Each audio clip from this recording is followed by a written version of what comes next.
안녕하십니까. 제2차 제주 마이스 산업 활성화 좌담회에 오신 여러분들을 환영합니다.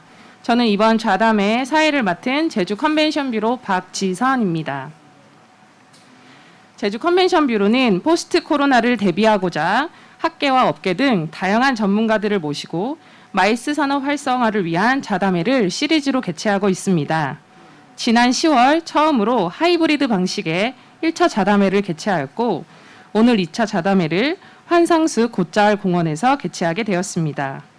이번 행사는 코로나19 확산 방지를 위해 온 오프라인으로 동시 진행되고 있으며 오프라인 행사장은 현재 20명 이내의 참가자분께서 모여 계시고 온라인으로는 제주 컨벤션 뷰로 공식 유튜브 채널에서 실시간 중계되고 있습니다.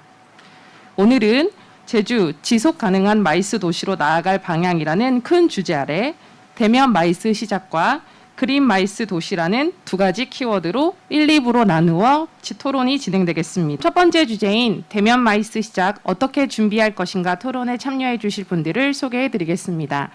오늘 1, 2부 두 토론회는 모두 제주대학교 홍성화 교수님께서 좌장으로 수고해 주시겠습니다. 패널에는 링크팩토리 이형주 본부장님, 피컨백스 박수범 대표님, 제주포럼 사무국 양영식 팀장님, ICC 제주 정종훈 실장님께서 토론에 참여해 주시겠습니다. 큰 박수로 맞이해 주시기 바랍니다.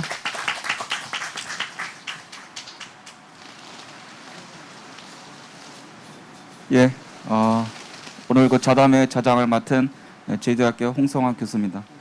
오늘 이 좌담회는 제주 컨벤션 뷰로가 마련한 두 번째 좌담회가 되겠습니다. 지난 1차 좌담회에서도 굉장히 좋은 의견이 많이 나왔던 걸로 알고 있고 오늘 역시 두 번째 좌담회에서도 우리 패널 여러분들의 정말 그 좋은 정책적 대안으로 갈 수 있는 대안이 나왔으면 하는 이제 바람을 갖습니다. 아까 사회자께서 패널분들 다 소개해 주셨기 때문에 따로 소개를 하지는 않고 오늘 전체 행사 주제는 제주 지속가능 마이스 도시로 나아갈 방향 모색이 되겠고 두 개의 소주제가 있습니다. 첫 번째는 대면 마이스 시작 어떻게 준비할 것인가, 두 번째는 그린 마이스 도시 조성이 되겠습니다. 이 첫 번째 소주제인 경우에 이제 대면 마이스가 되겠는데 사실 우리 마이스 산업의 가치라고 해야 될까? 마이스 산업으로 인해서 우리 지역사회에 가져올 수 있는 여러 가지 혜택들이 많습니다. 지식 산업으로서의 역할, 어떤 바이오 초청에 의한 어떤 그 비즈니스의 장으로서의 역할, 또 지역 브랜드 파워를 올릴 수 있는 역할, 거기다가 이제 지역의 경제적 파급 효과가 있는데 이 지역의 경제적 파급 효과는 방문자 경제가 되는 거죠. 방문자가 제주에 발을 디디뎌야 이러한 경제적 파급 효과가 되는 것이고 그런 측면에서 이 대면 마이스는 다른 도시에 비해서 제주 지역에 있어서는 굉장히 중요한 의의를 갖는다고 말을 할 수가 있겠습니다. 왜냐하면 서울에 비해서 제주도는 관광이나 마이스 산업 의존도가 한 10배 가까이 된다는 이야기가 있습니다. 그래서 서울 같은 경우에는 사실 그냥 뭐 버추얼 행사, 온라인 행사만 하더라도 상대적으로 이 파급 효과가 미미할 수 있지만 제주도는 만약에 이러한 그 대면 마이스가 이루어지지 않게 되면 지역 경제적 파급 효과에 상당한 장애를 가져올 수 있기 때문에 그러한 측면에서 우리 대면 마이스가 굉장히 중요하다라는 의미를 갖게 되는 것이고 아마 이 소주제로 잡게 된 계기가 아닐까 생각을 하게 됩니다. 오늘 네 분의 이제 패널 분들이 계신데 하는 방식은 일단 한 분씩 먼저 말씀을 해주시고 그 다음에 시간이 허락하게 되면 두 번째 돌아가면서 자유롭게 이야기를 진행하는 것으로 하겠습니다. 자, 첫 번째는 우리 이영주 링크팩토리 본부장님께 마이크를 좀 넘기겠습니다. 네, 안녕하세요. 반갑습니다. 저는 지금 뭐 미술관이나 박물관 또 컨벤센터 같은 이제 베뉴들 컨설팅 하고 있고요. 이런 이제 마이스 쪽의 기획이나 이제 전문 뭐 교육 또 자문 등을 하고 있습니다. 우선 뭐 일단 그 비대면 요새 이제 굉장히 많은 행사들이 비대면으로 하고 있고 지금 이 행사도 이제 비대면을 하고 있지만 실제 이제 비대면 행사들이 좋은 점이 있는 것 같지만 실은 부작용들이 점점 많이 생기고 있습니다. 실제 이제 주최자들이 피부를 와 닿는 부분들이 있는데 제가 사실 정리를 한번 어떻게 할까 생각하다 한 세 가지 단어로 비대면의 부작용을 말씀드릴 수가 있을 것 같은데 첫 번째가 이제 no show, 그다음에 no data, 그다음에 no result라고 생각합니다. 왜냐하면 이제 no show는 지금 예를 들면 이제 일반 오프라인 전시회나 컨벤션 같으면 참가자들이 사전 등록하면 거의 이제 나타나거든요, 현장에. 근데 이 유튜브로 이제 뭐 이런 줌으로 회의 사전 등록 받으면 등록을 했다가 이제 안 나타나는 경우가 굉장히 많아요. 그래서 주최자분들 굉장히 당황스럽고 행사가 제일 이제 중요한 게 집객인데 유튜브 조회수가 뭐 100명도 안 되고 50명도 안 되면 이제 당황스러운 거죠. 그래서 이런 노쇼에 대한 부분들이 굉장히 지금 문제점으로 나타나고 있습니다. 어떻게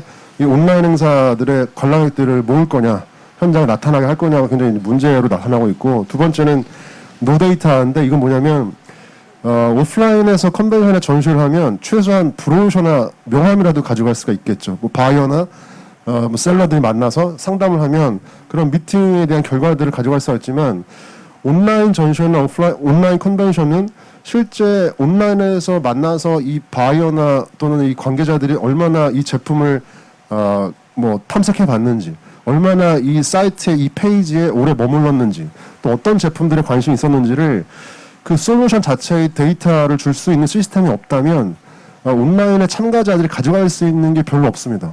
그러면 결국에는 성과에 굉장히 악영향을 끼칠 수밖에 없고, 실제로 온라인 전시회가 오프라인 전시회보다 계약이나 어떤 비즈니스 연결되는 성과는 굉장히 낮아질 수밖에 없다는 것이죠. 그래서 이 데이터에 대한 부분들을 주최자나 솔루션들이 제공해주지 않으면 오프라인보다 나을 게 없다라는 게 지금 컨벤션이나 전시 쪽의 문제점이고요. 세 번째는 그래서 결론적으로 결과가 없다는 거죠. 그러니까 어떤 성과들을 온라인 전시회나 온라인 비즈니스들이 오프라인만큼 줄 수 있느냐, 또 이런 오프라인만의 강점인 우연한 발견의 기회들, 뭐 세렌디피티 같은 그런 기회들을 오프라인에서는 이렇게 돌아다니면서라도 내가 우연한 제품이나 좋은 서비스를 만날 수 있지만 온라인상에서는 첫 화면에 보여지는 제품이나 서비스 이상의 어떤 것들을 우리가 쉽게 검색하거나 찾아볼 수 없기 때문에 온라인상에서 숨겨진 기업들이나 숨겨진 서비스들을 어떻게 드러나게 할 것이냐를 주최자들이나 또는 이 솔루션 개발자들이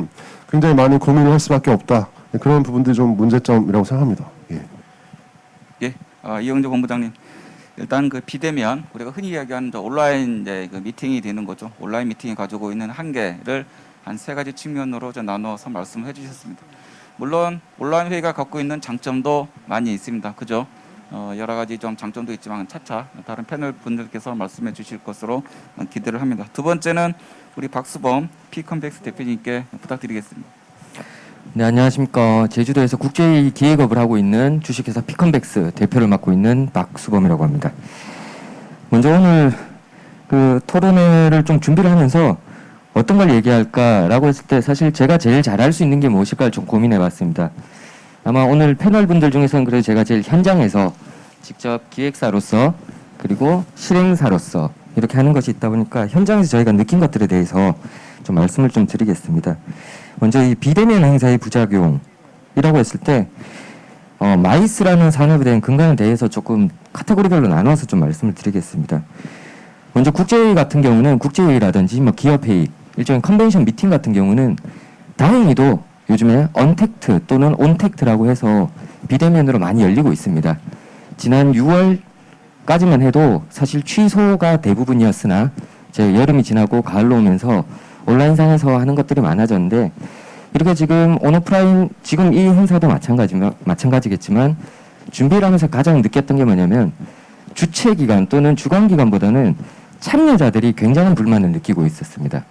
그 불만이라고 하면 특히 학회 등에서 좀 많이 두드러졌는데요. 학회라고 하면은 사실은 어떤 특정한 주제 또는 동일한 분야에 있어서 관심사를 가지신 분들이 현장에서 모여서 심도 있는 토론을 하고 학습에 대한 경험을 공유하는 그런 자리인데, 이것이 온라인에서만 진행을 되다 보니까 좀 일방적인 교수법에 가깝지 않느냐라는 말씀을 많이 주시더라고요. 그런 거에 있어서는 참 저희 기획사들도 행사를 하기 힘들지만 반면에 참가자들도 굉장히 어려움을 많이 느끼고 있구나, 정말 다시 대면을 느끼고 있구나 하는 걸 좀 느꼈고요. 두 번째로는 전시회입니다. 전시회 같은 경우가 가장 조금 전시회 그리고 그다음 축제에도 말씀드리겠지만 전시회 같은 경우가 가장 온라인에서 또는 가상 공간에서 하는 게 가장 어려운 분야 중에 하나라는 걸 요즘 많이 절실히 느끼고 있습니다. 앞서 말씀드렸다시피 컨벤션이나 미팅 이런 회의 같은 경우는 어떤 방식을 채택하던 온라인상에서 할 수 있지만 사실 전시회 같은 경우를 온라인에서 한다. 그럼 소위 말하면은 제가 느끼기에는 오픈마켓이나 다름이 없다라고 생각을 하고 있습니다. 자기들이 준비했던 다양한 물품이라든지 어떤 재화들에 대해서 현장에서 고객들에게 B2C가 됐던 B2B가 됐던 혹은 B2G까지도 다양한 대상자들을 해서 현장에서 어떤 시연을 한다거나 마케팅 또는 뭐 홍보 마케팅을 해야 되는데 이런 것들을 온라인에서만 한다는 게 보여줄 수 있는 거에 너무 큰 한계가 있다.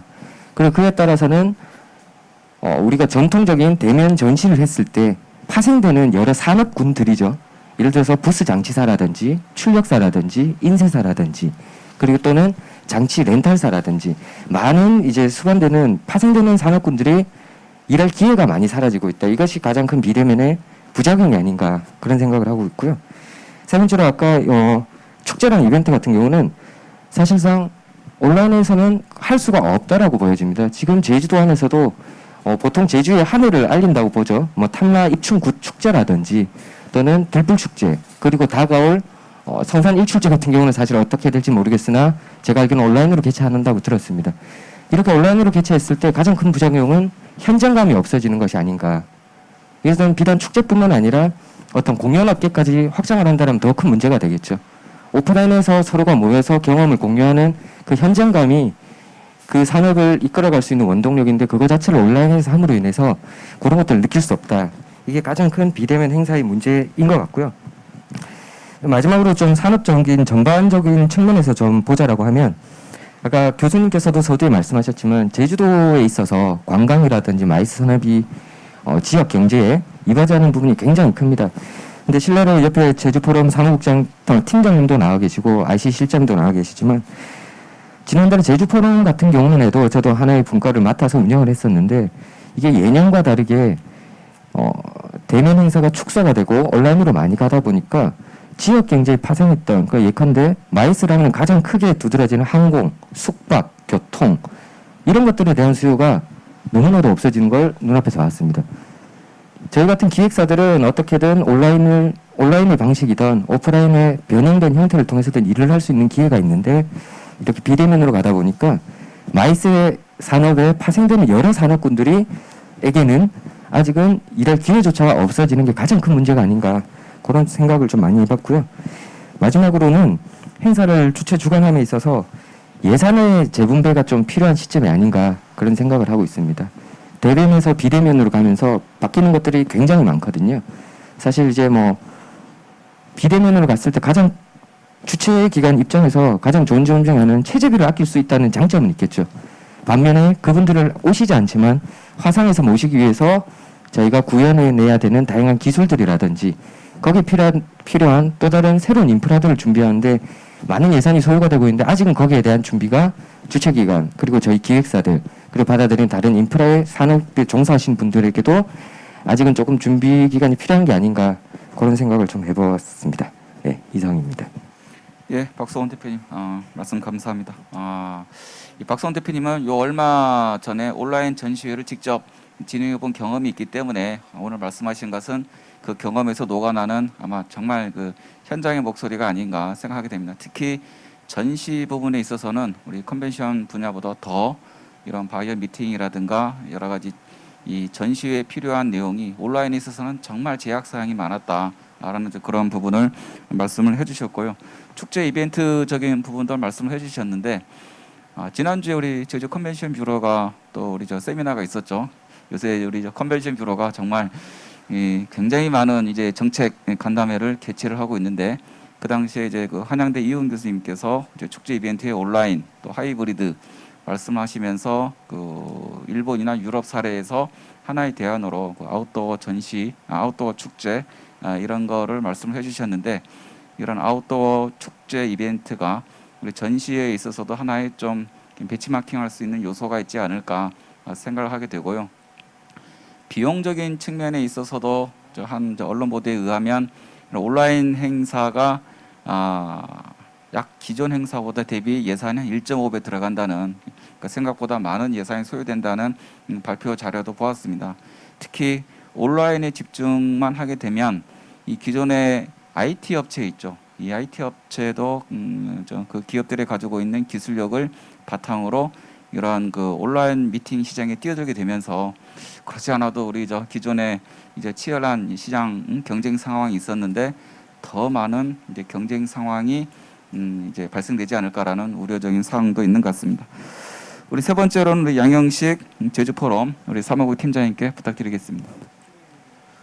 예, 제주포럼 사무국의 양현식 팀장입니다. 제가 앞에서 우리 박수범 대표님도 말씀을 주셨지만 제가 오늘 이 자리에서 과연 무슨 얘기를 할 수 있을까라는 걸 생각해봤을 때 가장 최근에 저희가 이런 11월 5일부터 7일간 우선 3일 동안 제주포럼을 개최하고 난 다음에 느낀 점, 특히나 이번 같은 경우는 온오프라인 하이브리드 형식으로 모든 세션을 진행하면서 느꼈던 과연 우리 제주포럼이 그리고 제주도 마이스 산업이 과연 이거 어떻게 이 상황을 헤쳐나가야 될지에 대한 부분을 현장에서 느낀 점에 대해서 간단히 말씀을 드리고자 합니다. 우선 기본적으로 뭐 제가 2007년 8년부터 제주 포럼을 쭉 담당해 오면서 느꼈었던데 마이스의 기본은 우선은 교류라고 생각합니다.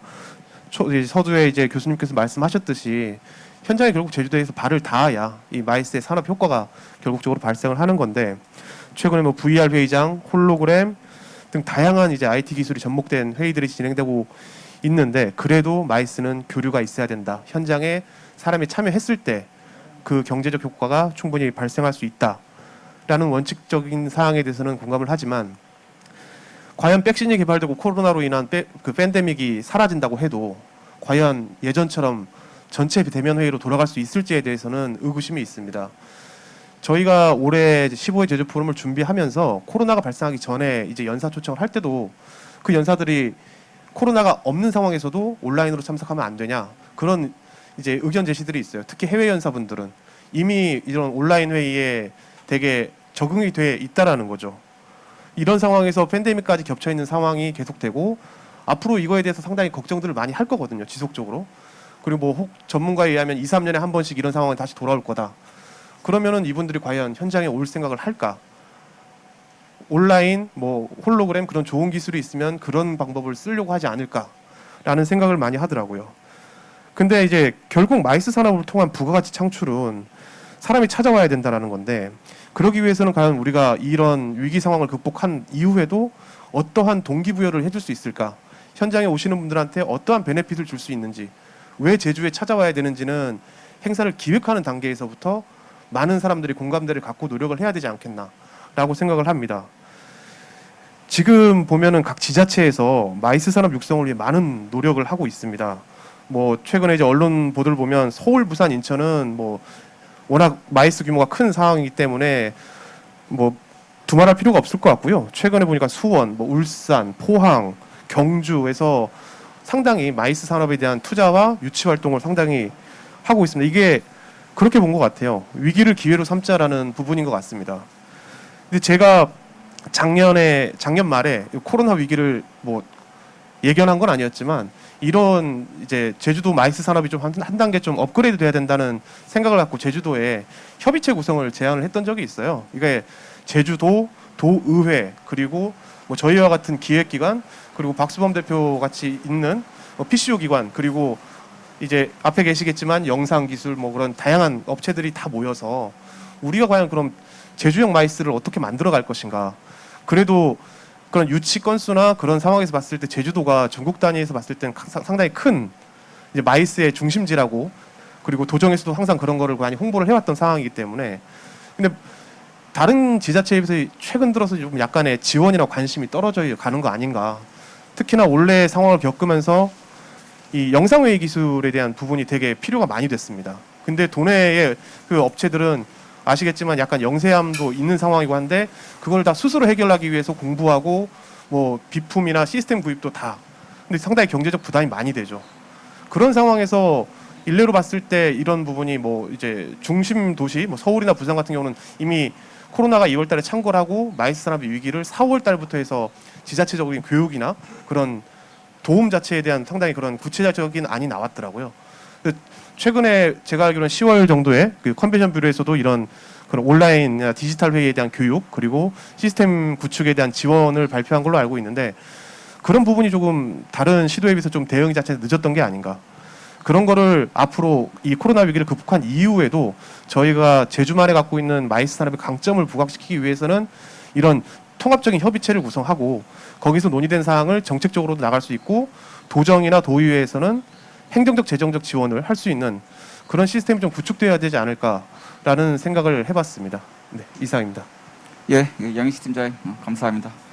저도 이번에 제주 포럼 이제 패널로서 참석을 했었는데 기존과는 좀 많이 다른 느낌을 가졌습니다. 하이브리드 형태로 진행되긴 했지만 역시 상당히 좀 제한적인 그런 좀 한계를 느낀다라고 말씀드려야 될까. 물론 나름 성과도 있었지만 그런 것을 많이 느꼈던 것 같습니다.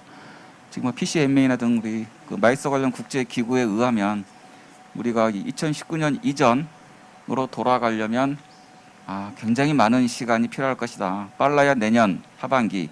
근데 이거는 거의 불가능하게 될 것 같고 아마 2022년, 23년 하반기는 되어야 우리 이 코로나 이전으로 겨우 돌아갈 수 있는 성장도 아니고 이런 이야기를 하고 있습니다. 그렇기 때문에 우리가 상당 기간 이 어려운 시기에 우리 마이스 산업이 이 산업이 붕괴되지 않고 살아남아야 되는 시기인데 여기서 우리가 생존을 모색해야 되는 그러한 사안이 있는 거죠.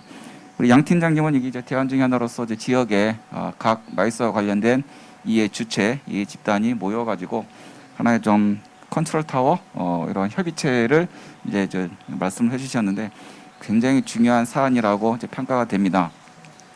이 코로나 시대에 우리 업종 보게 되면 정말 힘든 업종이 우리 마이스 산업, 여행업, 카지노업 등등 많은 이제 그 업종이 있는데 우리 여행업은 좀 많은 세미나와 많은 이제 업계의 이제 제안도 나오고 이런 내용들이 있는데 마이스 산업은 여행업에 비해서는 조금 우리가 우리의 목소리가 좀 작은 것이 아닌가. 그래도 우리 이 컨벤션 뷰로가 이렇게 이러한 자담회라든가 토론회를 자주 열면서 이 언론에 노출이 되고 그리고 우리 정책 당국에 제안을 하다 보게 되면 또 우리의 목소리가 많이 반영되지 않을까. 한 가지 아쉬운 것은 제안하신 협의체 우리 학계가 없네요. 우리 학계도 넣어주시면 열심히 하도록 하겠습니다. 자, 다음으로는 우리 정종훈 RCC 제주의 우리 실장님께 부탁드리겠습니다. 예, 안녕하십니까. RCC 제주 마이스 기획실장 정종훈입니다. 이미 앞서서 토론자분들께서 거의 모든 얘기를 해주셔가지고 제가 드릴 수 있는 얘기는 중복적인 얘기일 수밖에 없을 거지만 어쨌건 간에 제가 준비해온 얘기를 말씀을 드리도록 하겠습니다. 부작용이라고 말하기에는 조금 다른 방향의 이야기일 수도 있지만 행사의 코디네이터 역할을 담당하고 있는 PC 업무는 코로나19 팬데믹 이전과 지금의 상황은 완전히 달라졌다고 보셔야 될 겁니다. 우선 다들 아시는 바와 같이 원래 개최 예정돼 있던 국제 행사 대부분이 연기 또는 개최가 취소가 되면서 PC 업계가 큰 어려움에 빠지고 있습니다. 이거는 비단 제주도뿐만이 아니고 육지부에 있는 메이저급 PC어들도 이런 상태가 계속 유지가 된다면 내년 하반기에는 아마 국내에 있는 PCO들이 전부 문을 닫아야 되지 않을까라는 예상도 지금 하고 있는 상황입니다. 이렇다 보니 제주의 영세한 PCO 업체들은 어떻겠습니까? 그리고 PCO 업체가 굉장히 큰 이제 피해를 입을 수밖에 없는 이유 중에 하나가 행사 개최 여부를 PCO 업체가 정할 수 없다는 겁니다. 행사 주최자가 이런 모든 이제 사항들을 판단을 하고 나서 개최 여부를 결정하기 전까지 PCO 업체들은 업무의 특성상 업무를 계속할 수밖에 없고 PCO 업무의 대부분이 행사가 개최되기 이전 제안서 작업부터 사전 작업까지 한 90% 이상을 차지하고 있거든요. 올 초에는 이번 코로나19가 과거 메르스나 사스처럼 단기간에 끝나거나 올여름이 오면 기온이 올라가면 소멸될 것이다 라는 막연한 추측으로 인해서 행사 주최자의 결정이 늦어지고 이로 인한 부담은 고스란히 피슈업계 어려움에 배가를 시켜버렸습니다. 저희와 연관되어 있는 시스템, 인쇄, 수송, 관광 등 협력업체 또한 도미노처럼 같이 쓰러질 수밖에 없는 지금 상황이었습니다. 그나마 며칠 전에 이제 언론을 통해서 다 접하셨겠지만 제약회사인 화이자하고 모더나에서 개발 중인 백신이 효과가 이제 굉장히 좋다고 소식을 이제 전해드렸는데 내년 하반기에는 국가 간 하늘길이 열리고 사람들이 한자리에 모여서 지식을 공유하고 서로가 네트워킹할 수 있는 믿음을 가지고 열심히 버텨야 할 것 같다는 말씀을 먼저 드려야 할 것 같습니다. 질문 내용으로 돌아와서 비대면 행사의 부작용을 꼽자면 행사가 온라인으로 운영되다 보니까 고객 입장에서는 초청자가 없으니 연회, 숙박 비용 등 사업비가 절감이 된다고 생각들을 많이 하신 부분이 있었습니다. 하지만 이전과 달리 아까 홍성호 교수님께서도 말씀하셨지만 영상, 음량, 중계와 같은 시스템 그리고 방역 물품 이에 대한 사업 비용이 굉장히 많이 지출이 되는 걸로 저희가 이제 파악을 하고 있습니다. 이렇게 사업비를 조율하고 협의하는 과정이 가장 우선적으로 노출된 어려움 혹은 PCO 업체들의 부작용이라고 먼저 말씀을 드리도록 하겠습니다. 그리고 이전에는 오프라인으로 행사 대부분이 진행이 되고 부수적으로 온라인 시스템을 이용해 왔지만 지금은 이런 운영 방식이 완전히 뒤바뀌어져서 온라인 시스템 행사 운영 방식이 주가 되어 버렸습니다. 따라서 회의 운영 장비와 프로그램 영상 송출 장치 등이 고도화되는 것에 따라서 저희 직원들이 그에 대한 학습이 필요했던 부분도 있었습니다. 그리고 행사장 참석이 제한적으로 이루어짐에 따라서 행사장 모습을 생생히 전해드리기 위해서 유튜브, TV, 웹 스트리밍 등 고객 타겟에 맞춰서 플랫폼을 개설하는 것도 전과는 다르게 더욱더 중요한 일 중에 업무 중에 하나가 되었습니다. 그리고 이제 향후에 온라인으로 회의가 진행이 되게 된다면 거의 모든 회의가 이렇게 진행이 된다면 보안 문제가 상당히 심각해질 걸로 알고 있습니다. 비대면 회의의 가장 취약한 부분이라고 생각되어지는데 앞으로 비대면 회의가 중요한 회의 방식이 된다면 해킹 등을 방어할 수 있는 새로운 개발 시스템이 필요하지 않을까라고도 생각하고 있습니다. 이 부분은 우스갯소리로 제가 이제 게임을 굉장히 좋아하는데 게임에 나오는 그 인물들을 묘사하는 부분들이 너무 디테일하거든요. 진짜 사람인지 컴퓨터 그래픽으로 만들어낸 건지도 분간을 하기 어려울 정도로 이제 디테일하게 만들어내는 부분들이 있는데 아까 양영식 팀장님께서 말씀을 하셨지만 외국에 계신 이제 초청을 해야 될 인사들께서 온라인으로 하면 괜찮지 않겠느냐라고 하는데 만약에 보안이 뚫리게 된다면 이런 이제 중요한 인사를 컴퓨터 그래픽으로 만들어내고 혹시나 정말 큰 문제가 생겨나지 않을까 이런 걱정도 조심스레 한 번씩은 해보게 됩니다. 그리고 이제 박수범 대표님께서 말씀을 해주셨지만 현장감입니다. 세계적으로 손꼽히는 컨벤션 행사에는 반드시 세계적인 저명 인사들이 참석을 하게 되고 이들과의 네트워킹을 위해서 세계의 큰 손들이 또 따라서 참석을 하게 됩니다. 비대면 회의에는 현장감이 떨어지는 게 이번 제주 포럼도 저희가 이제 진행을 해봤지만 그게 이제 확실히 저희들이 느낀 바였습니다.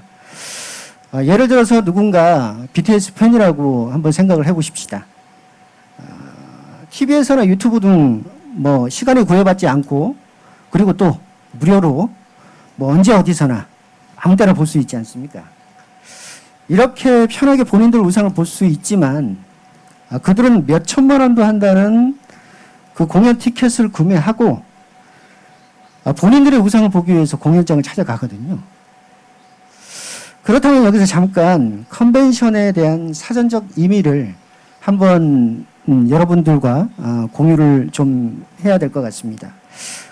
뭐 사전적 의미로 다들 아시겠지만 컨벤션이라는 용어는 함께 모이고 참석하다. 즉 다수의 사람들이 특정한 활동을 하거나 협의하기 위해 한 장소에 모이는 회의라 명시되어 있습니다. 지금과 같이 코로나19와 함께 해야 되는 시기에야 사람들이 서로의 안전을 위해서 온라인 행사로 진행할 수밖에는 없다는 거 알고 있습니다. 컨벤션이 단지 지식을 전달하는 것만을 위한 것이라면 지금 개발되어 있는 화상회의 시스템으로 저렴한 가격에 충분히 할 수 있을 겁니다. 그리고 과거 전 유럽인 대부분의 목숨을 앗아간 흑사병, 그리고 100년 전 1차 대전 당시 전 세계인들을 공포로 몰아넣었던 스페인 독감, 이들 바이러스가 소멸되지 않은 건 지금 거의 모든 분들이 알고 계시거든요. 그런데 왜 또 다시 사람들은 같은 곳에 모여서 서로의 지식을 공유하고 비즈니스를 논하고 네트워크를 형성하고 있을까요? 과거를 망각한 것은 아닙니다. 인간이기 때문에 다시 모이는 것이라고 저는 분명히 생각하고 있습니다. 그렇다고 포스트 코로나에도 비대면 회의의 수요가 뭐 줄어들지는 않을 거라고 생각을 합니다. 보안을 중요시해야 하는 이제 결정을 위하는 회의거나 뭐 지역 또는 국가의 발전을 도모해야 하는 회의는 과거처럼 오프라인으로 진행이 될 거라고 생각을 하고 있고, 단순히 지식을 공유하는 회의는 온라인 회의로 전환되지 않을까 감히 조심스럽게 짐작을 해보고 있습니다. 저는 이상입니다. 예, 정종훈 팀장님 좀 많은 키워드를 말씀해 주셨는데요. 일단은 그 디지털화에 대해 말씀하셨는데 최근에 기사가 나온 적이 있죠. 우리 제주를 방문한 관광객들이 기존에는 우리 모바일 베이스의 이런 그 작은 화면에 관광 안내지도를 우전하다가 뭐 기관에서 우리 옛날 아날로그형 관광 지도 이쁜 거를 내세웠더니 너무 인기가 좋았다. 사람들이 언젠가는 다시 아날로그한 향수가 있기 때문에 이 시장은 그치지 않을 것이다라고 좀 이야기가 나오고 있고, 현장감을 말씀하셨어요. 어저께 우리 국가대표 축구가 있었는데 우리 스포츠 경기도 그렇죠.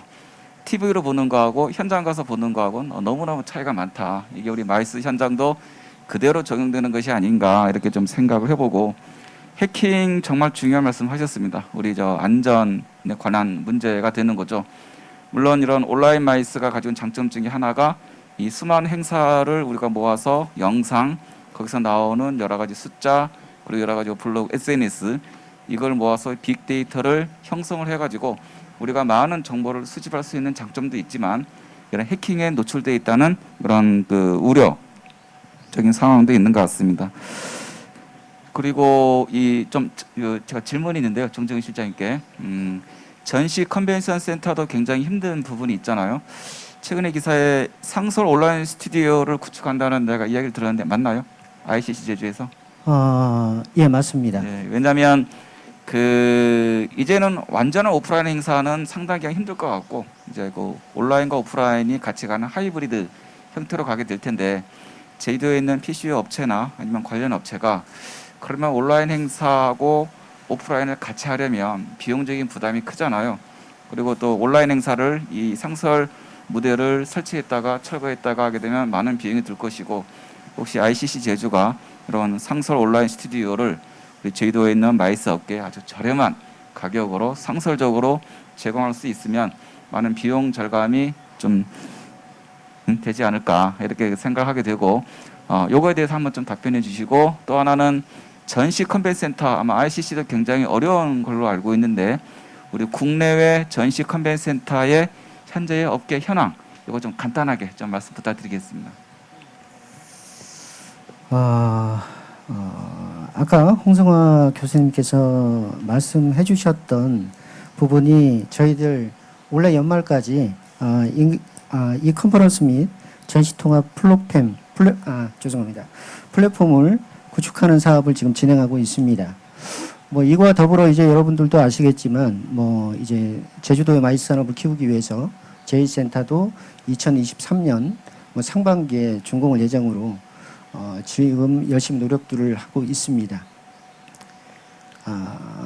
그 다음으로 이제 질문을 주신 게 뭐 전국의 전시 컨벤션 센터의 지금 현황에 대해서 말씀을 하셨는데 실질적으로 그 제주도가 방역에 다른 지역보다 훨씬 더 이제 그 지자체에서 강하게 밀어붙이고 있는 것 같습니다.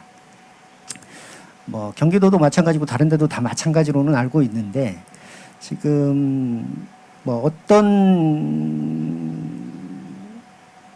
어디서 하는 강의를 들어보니까 그 이제 컨퍼런스는 이제 어쩔 수가 없지만 이런 온라인으로 진행을 해도 뭐 크게 문제는 없다고는 얘기를 하고 있습니다. 전문가들이. 근데 이제 전시회가 문제죠. 근데 전시회 같은 경우에 전시회 태동이라고 얘기할 수 있는 독일의 메세 관계자들은 절대 전시회는 온라인으로 할 수 없다고 지금 이제 강하게 얘기하고 있는 상황이고 그거에 따라서 이제 육지부에 있는 전시 컨벤션 센터에서는 전시회들을 계속 쭉 하고 있는 것 같습니다. 그게 이제 지자체나 국가에서 진행하는 전시회 같으면 이미 취소를 했겠죠. 연기를 했거나. 근데 민간들이 하는 그 이제 행사들이어서 전시회가 전부 다 이제 진행되고 있고 한 예로 무역센터에서 6월인가 7월 달에 그 프랜차이즈 이제 전시회를 한번 한 적이 있었던 걸로 제가 알고 있거든요. 근데 그 프랜차이즈 행사가 1년에 한 번씩 있답니다. 프랜차이즈 행사를 전시회를 개최를 했는데 참관객들이 너무 적은 거예요. 그래서 무역센터의 담당자는 굉장히 미안했던. 조금 짧게 시간이 이제 얼마 안 남아서요. 뭐 어쨌건 간에 제주도보다는 육지부에 있는 전시 컨벤션 센터들은 지금 전시회라든지 이런 것들을 활발히 하고 있다는 말씀을 드리겠습니다. 예. 실장님 감사합니다. 우리 시간이 좀 많이 남지는 않았는데 다시 한번 좀 돌아가면서 한 분당 한 2분에서 3분 정도 오늘 좀 토론 나왔던 내용에 대해서 추가적인 좀 발언 있으시면 부탁드리겠습니다. 우리 이영조 본부장님. 네. 그 아까 이제 비대면 행사 문제점을 말씀드렸는데 그러면 이제 어떻게 할 거냐에 대한 얘기를 물어보실 것 같습니다. 그래서 제가 생각할 때는 저는 솔직히 이제 우리가 왜 도시 마케팅, 제주도도 마찬가지로 데스티네이션 마케팅이라고 하는데 이게 목적지잖아요.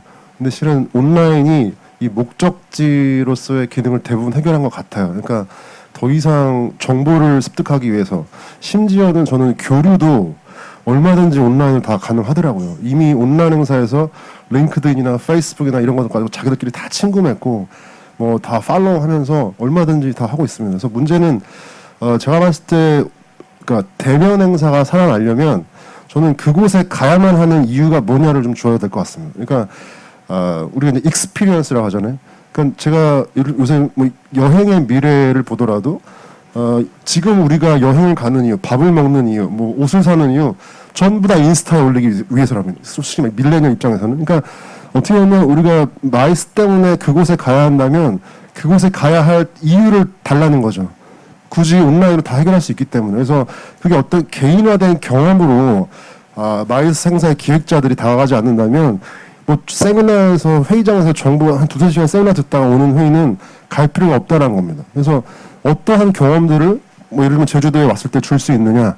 더군다나 전시회도 이제는 지금 내년 1월달 CES가 100% 디지털로 바뀌면서 마이크로소프트의 AI하고 빅데이터 시스템을 적용했습니다. 그래서 마이크로소프트는 앞으로 그 개인의 등록 정보를 가지고 당신이 가야 할 부스, 당신이 볼 제품들을 개인화로 큐레이션을 다 해주겠다는 겁니다.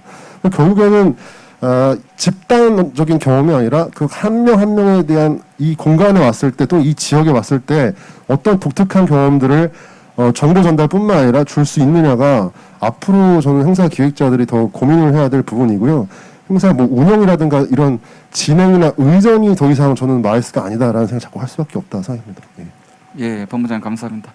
일단 대면 행사, 오프라인 행사의 다양성 말씀하셨는데 사실 우리 마이스 행사 보게 되면 그 미팅 자체도 중요하지만 유명한 관광지사 하게 되면 더 많이 가게 되잖아요. 가서 거기 좀 관광 활동도 즐기고 싶고 축제 이벤트도 참여하고 싶고 그렇다면 제주도도 이런 대면 행사가 조금이라도 활성화되려면 이 주변에 있는 우리 관광 프로그램이 뒷받침돼줘야 되지 않을까 생각하게 되고 내년에 CES 이제 100% 디지털 행사자 말씀하셨는데 서울이나 홍콩이나 싱가포르 같은 이 선진 도시도 보게 되면 이 비대면 쪽으로 많이 진행을 하려는 움직임이 있습니다. 왜냐하면 그 방문객에 의한 방문자 경제에 의존하기보다는 행사 자체에 집중하면서 거기에서 비즈니스 상담이라든가 성과 창출에 자신감이 있기 때문에 이러한 그 온라인 이 행사에 많이 집중하는 경향이 있는데 제주는 조금 상황이 다르지 않을까. 그래서 제주는 하이브리드 행사 중심으로 가야 된다는 얘기가 많이 나오는 것 같습니다. 우리 박수범 대표님. 예.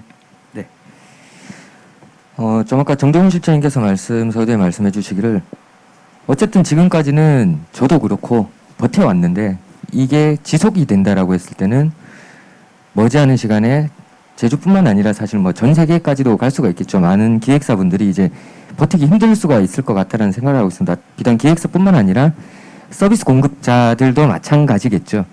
근데 저희가 이제 여기 소주제에서 화두가 하나가 위드 코로나 시대 다시 대면화가 됐을 때 우리가 어떻게 준비해야 되느냐라고 했을 때 결국 내성을 길러야 된다는 사실은 굉장히 추상적인 말밖에 들을 수가 없는데 이 내성이라는 게 사실 지금 저 같은 경우는 어떻게 이제 벌써 한 10달 정도 된 것 같네요. 지금 코로나가 발생한 10달 정도 된 것 같은데 내년에 갑자기 어떤 대규모 학회가 한다라고 했을 때 사실 저희 회사의 구성원들이 이제 좀 변화가 생겼거든요.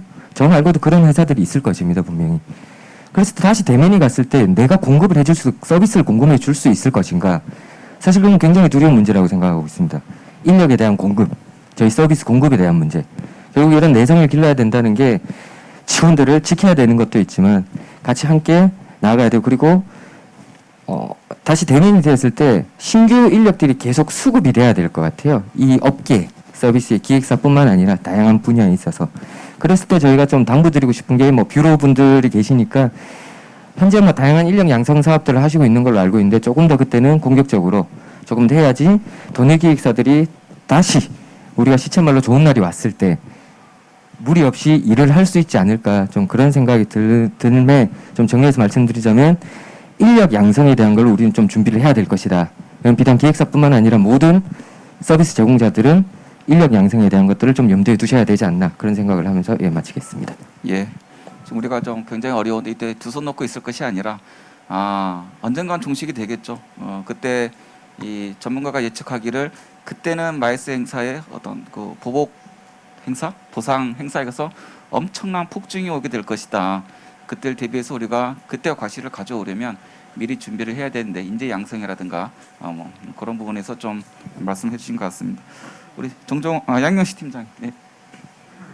네, 아까 그 이영주 본부장님께서 말씀하셨던 현장에 와야 되는 동기를 부여하기 위해서는 지금 저희 마이스 산업 업계뿐만이 아니고 그 다른 업계, 다른 업종들과의 그 연계성이 계속 이어져야 될 거라고 생각하거든요. 그런 면에서 봤을 때 하나 이제 당부드리고 싶은 건 하나 중에 하나는 관광산업의 일부로 마이스를 보지 말고 관광산업과 동일한 산업의 일부로 마이스를 봐주시는 게 좋지 않겠느냐. 결국은 마이스로 인해서 참석하신 분들이 관광을 할 수도 있는 거고 어떻게 보면 이제 동등한 입장에서 봐야 되는 사업이라고 생각이 들고요. 그리고 다른 한 가지는 이제 이 지금 위드 코로나 시대가 계속 어느 정도 될 거라고 봤을 때 그때까지 계속 약간 이 회의를 취소하고 연기하면서 손 놓고 기다릴 것인가 라는 기준으로 봤을 때 저희가 항상 얘기하는 게 뭐 정부 차원에서 K방역의 우수성 그리고 또 제주도의 방역 우수성을 얘기를 한다면 그 이 행사에 맞는 방역 기준을 마련을 해야 되지 않겠는가. 지금 정부나 지자체에서 이런 기준을 내놓긴 했지만 이거는 행사 운영 기준이라기보다는 약간 방역 지침 같은 상황이라서 이 각 행사의 성격, 스타일, 뭐 전시나 이 국제회의나 컨퍼런스 뭐 그런 걸 다 종합적으로 봤을 때 조금 더 구체화되고 현실 가능성이 있는 현장의 목소리를 반영한 그런 운영 계획을 조금 선도적으로 도입을 하고 그래야 그 행사들을 계속 저희가 유지할 수 있는 거고 일례로 보면 그렇거든요. 한두 해 행사가 다른 지역으로 옮겨가면 그 행사 다시 잡아오기 생각보다 쉽지는 않은 걸로 알고 있습니다. 그래서 제주도가 앞으로 많은 행사를 유치했었는데 그 부분에 대해서 이걸 연속성을 유지하기 위해서는 약간 그런 노력이 좀 필요하지 않을까라고 생각합니다. 예, 이거 행사 방역을 말씀해 주셨는데 우리 코로나 시대에 굉장히 중요한 키워드가 되는 거죠. 사실 좀 외부에 계신 분들 말씀 들어보면 굉장히 우려를 많이 하십니다. 과연 마이스 행사 오프라인 해도 되는 거냐, 굉장히 안전 방역에 문제 있는 거 아니냐 말씀하시는데, 지금까지 국내 외국도 마찬가지지만 국내에서 행사 쭉 이렇게 좀 우리가 돌이켜 보면 코로나 우리 마이스 행사로 인한 집단 감염은 없었던 것 같아요. 제가 알기로는. 그리고 한 2개 정도 행사는 확진자가 다녀갔음에도 불구하고 거기에 접촉한 모든 사람은 다 음성이 나왔습니다. 왜냐하면 마이스 행사가 굉장히 그 입구에서부터 2중, 3중의 방역 안전, 2중 안전 장치를 가져가고, 그리고 방문자는 모두 철저하게 기록에다 남기 때문에 설사 문제가 있더라도 초기에 문제를 해결할 수 있는 그런 좀 여건이 되는 것이 아닌가 이렇게 좀 생각하게 되고, 그 기준을 말씀하셨는데 WTTC 세계여행관광협회에서 이런 코로나 시대에 이 방역 안전과 관련된 프로토콜을 제시한 게 있습니다. 이게 선진 도시는 뭐 두바이나 그다음 뭐 홍콩이나 싱가포르 같은 경우는 발빠르게 이러한 국제 표준을 빨리 도입을 해서 자기네 도시에 있는 뭐 호텔, 뭐 관광지, 컨벤션센터 포함해 가지고 이런 방역 기준을 제시해서 이 조건을 충족하는 사업체에서는 인증을 해줍니다. 그러면 참석자들이 좀 안전하게 방문할 수 있는 여건이 되는 것이 아닌가. 우리 제주 마이스 업계도 이러한 국제 프로토콜을 준수할 수 있는 인증제를 좀 빨리 시행했으면 좋겠다라는 생각을 해보고 있습니다. 우리 정종 실장. 예. 간단하게 말씀을 드리겠습니다. 미래가 어떻게 변할지는 뭐 저도 알고 싶습니다. 뭐 여러분들도 다 알고 싶겠죠. 지금 뭐 마이스라고 해서 뭐 이제 모든 것들이 이제 통합적으로 운영이 되고 있는데, 전시회는 빼고 나머지 부분들만 좀 말씀을 드리도록 하겠습니다. 뭐 일단 매년마다 1, 2월에 열리고 있는 다보스 포럼이라고 스위스에서 열리고 있지 않습니까? 내년에 1, 2월에 열릴 다보스 포럼이 한 6월 정도로 지금 미뤄졌다고, 연기가 됐다고 이제 소식을 접하긴 했거든요. 뭐 향후에 저희가 이제 아무리 기준을 잡고 있더라도 이런 세계적인 포럼이 어떻게 진행이 되느냐에 따라서 향후에 마이스 산업이 어떻게 진행이 될지는 뭐 그때 봐야 저희도 뭐 정확히 알 것 같다고 감히 말씀을 드리도록 하겠습니다. 예, 그 세계적인 이제 포럼 말씀해 주셨는데, 우리 제주도도 우리 스타 상품이라 해야 되나요? 우리 제주 포럼도 있지만 정말 전 세계에 내놓을 수 있는 정말 전 세계 한 59개국에서 한 100개국 정도가 참여하는 우리 토종 이런 그 마이스 행사가 좀 빨리 좀 육성됐으면 하는 좀 바람도 가지고 있습니다. 그 마이스 수용력에 대해서 좀 말씀 좀 드리고 싶은데요. 그 제주도의 그 컨벤션과 전시 행사가 동반되는 경우가 있어서 사실 우리가 기존에 보게 되면 한 5,000명이나 10,000명 정도 행사를 놓치는 경우가, 컨벤션은 수용력이 되는데 전시 공간이 부족해가지고 놓치는 경우가 많이 있는 걸로 알고 있습니다. 혹시 이 부분에 대해서 좀 말씀해 주실 분 있나요? 아무 분이나? 예. 우리 실장이? 짧게 좀 예, 전시와 관련돼서 좀 말씀드리면은, 제가 몇 년째 이제 좀 아까 교수님 말씀하셨던 제주의 스타 마이스 상품이라고 했을 때 그걸 꿈꾸면서 하고 있는 국제 전기자동차 엑스포라고 있습니다. 그거 같은 경우에 일반적으로 이제 컨퍼런스와 이제 전시 뭐 다양한 이벤트들 이제 엑스포를 지향하면서 매년 올해도 지금 7회 다음 달에 준비를 열심히 하고 있습니다. 그랬을 때 지금 문제가 컨벤션 이제 회의에 오시는 분들은 물론 얼마든지 오실 수가 있습니다. 다만 제주도의 가장 큰 취약점이 전시를 했을 때 물류 비용에 대한 부담을 굉장히 많이들 느끼세요, 참가자들이. 안 그래도 참가비라든지 체접이라든지 이런 게 육지부에서 할 때보다 드는데 거기에 물류 비용까지 너무나 부담이 된다라는 말씀들을 많이 하시더라고요.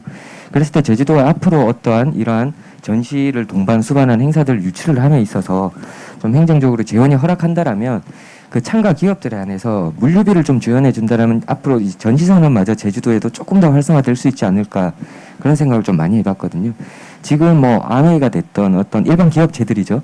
어떤 일반 기업체들의 컨퍼런스나 회의나 이런 뭐 인센티브나 이런 것들이 있는데 전시가 이게 오를 듯 오르지 않는 것이 조금 아쉽다라는 생각을 하는데, 그런 것들이 행정적인 데서 좀 뒷받침돼 준다면 좀 더 활성화될 수 있지 않을까, 그런 생각이 좀 듭니다.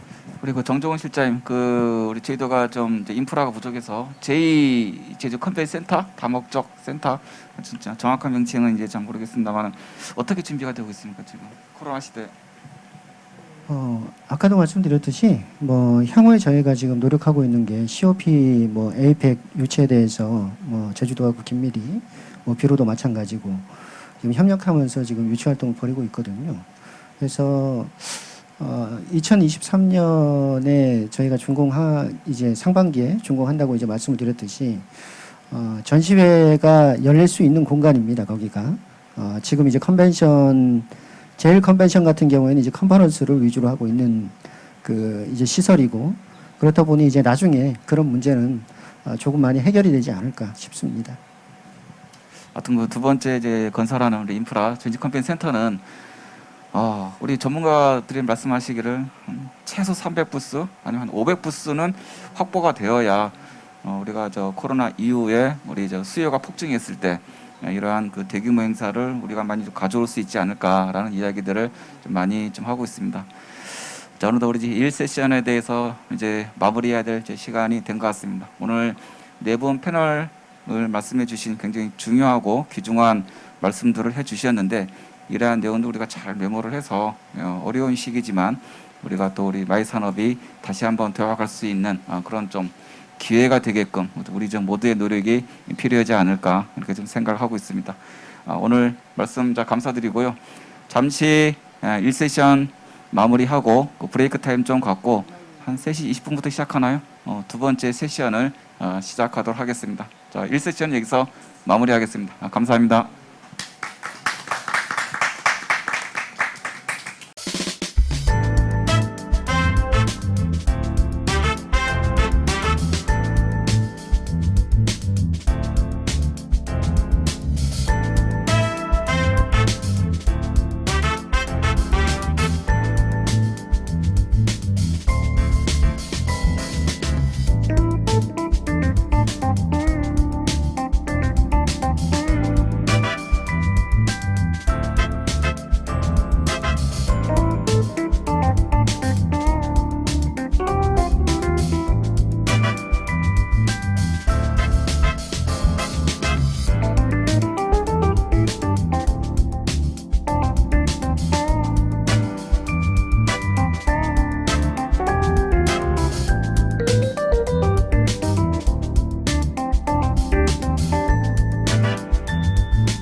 제2차 제주 마이스 산업 활성화 좌담회 제주의 신비로운 원시림 곶자를 품은 환상숲 곶자왈 공원에서 진행되고 있습니다.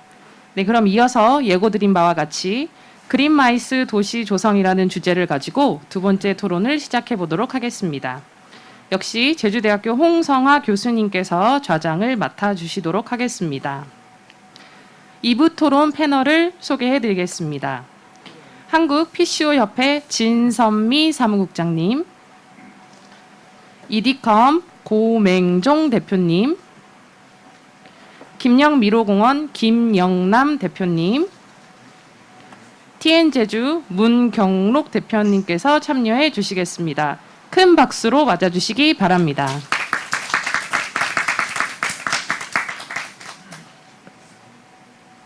네. 예, 첫 번째 세션에 이어서 두 번째 세션 주제는 그린 마이스 도시 조성이 되겠습니다. 네 분 패널을 우리 사회자께서 소개를 해주셨습니다. 예, 친환경 마이스는 역시 우리 마이스업계 굉장히 중요한 화두가 되는 것 같습니다. 코로나 시대에는 어떻게 보게 되면 자연스럽게 이제 친환경 마이스로 갈 수밖에 없는 그런 사안이 되는 것이고, 근데 1세션 말미에 말씀드렸지만 우리가 마이스 수용력에 대해서 미리 고민하고 대비를 해야 될 사안이 아닌가 이렇게 좀 생각을 하고 있습니다. 사실 제주도가 2017년, 한 16년 우리 관광객이 급증해서 많이 올 때 보게 되면 이 일반 관광객도 굉장히 많이 오고 우리 마이스 행사도 굉장히 많았던 시기가 있었습니다. 그때 이제 그 오버 투어리즘 이야기도 이슈가 많이 됐었고, 그 마이스 행사 같은 경우에 있어서는 우리가 행사를 하고 싶어도 우리가 그 항공권 티켓을 확보를 못해서 행사를 놓치는 경우도 종종 있는 것으로 제가 들었습니다. 왜냐하면 제주도가 사실 숙박이라든가 관광지 뭐 이런 전세버스 렌터카 등등 이런 그라운드 수용력은 좀 상대적으로 여유가 있다라는 우리가 평가를 많이 받는 데 비해서 그 공항 수용력에 좀 한계를 가져와 가지고 여기에서 수용을 못해서 병목 형상이라 할까? 그래서 이런 공항 티켓을 구하지 못해 가지고 우리가 놓친 행사가 많이 있었다라는 좀 문제 제기도 있었고요. 그리고 또 하나는 기존에 우리가 저 단체 패키지 이제 관광객이 많이 왔을 때 그것이고 혼잡, 교통 혼잡, 그리고 관광지 혼잡 이러한 비판이 많이 제기가 되어서 이제 그 오버 투어리즘 얘기가 많이 나왔었는데, 근데 최근은 약간 좀 상황은 바뀌는 것 같아요.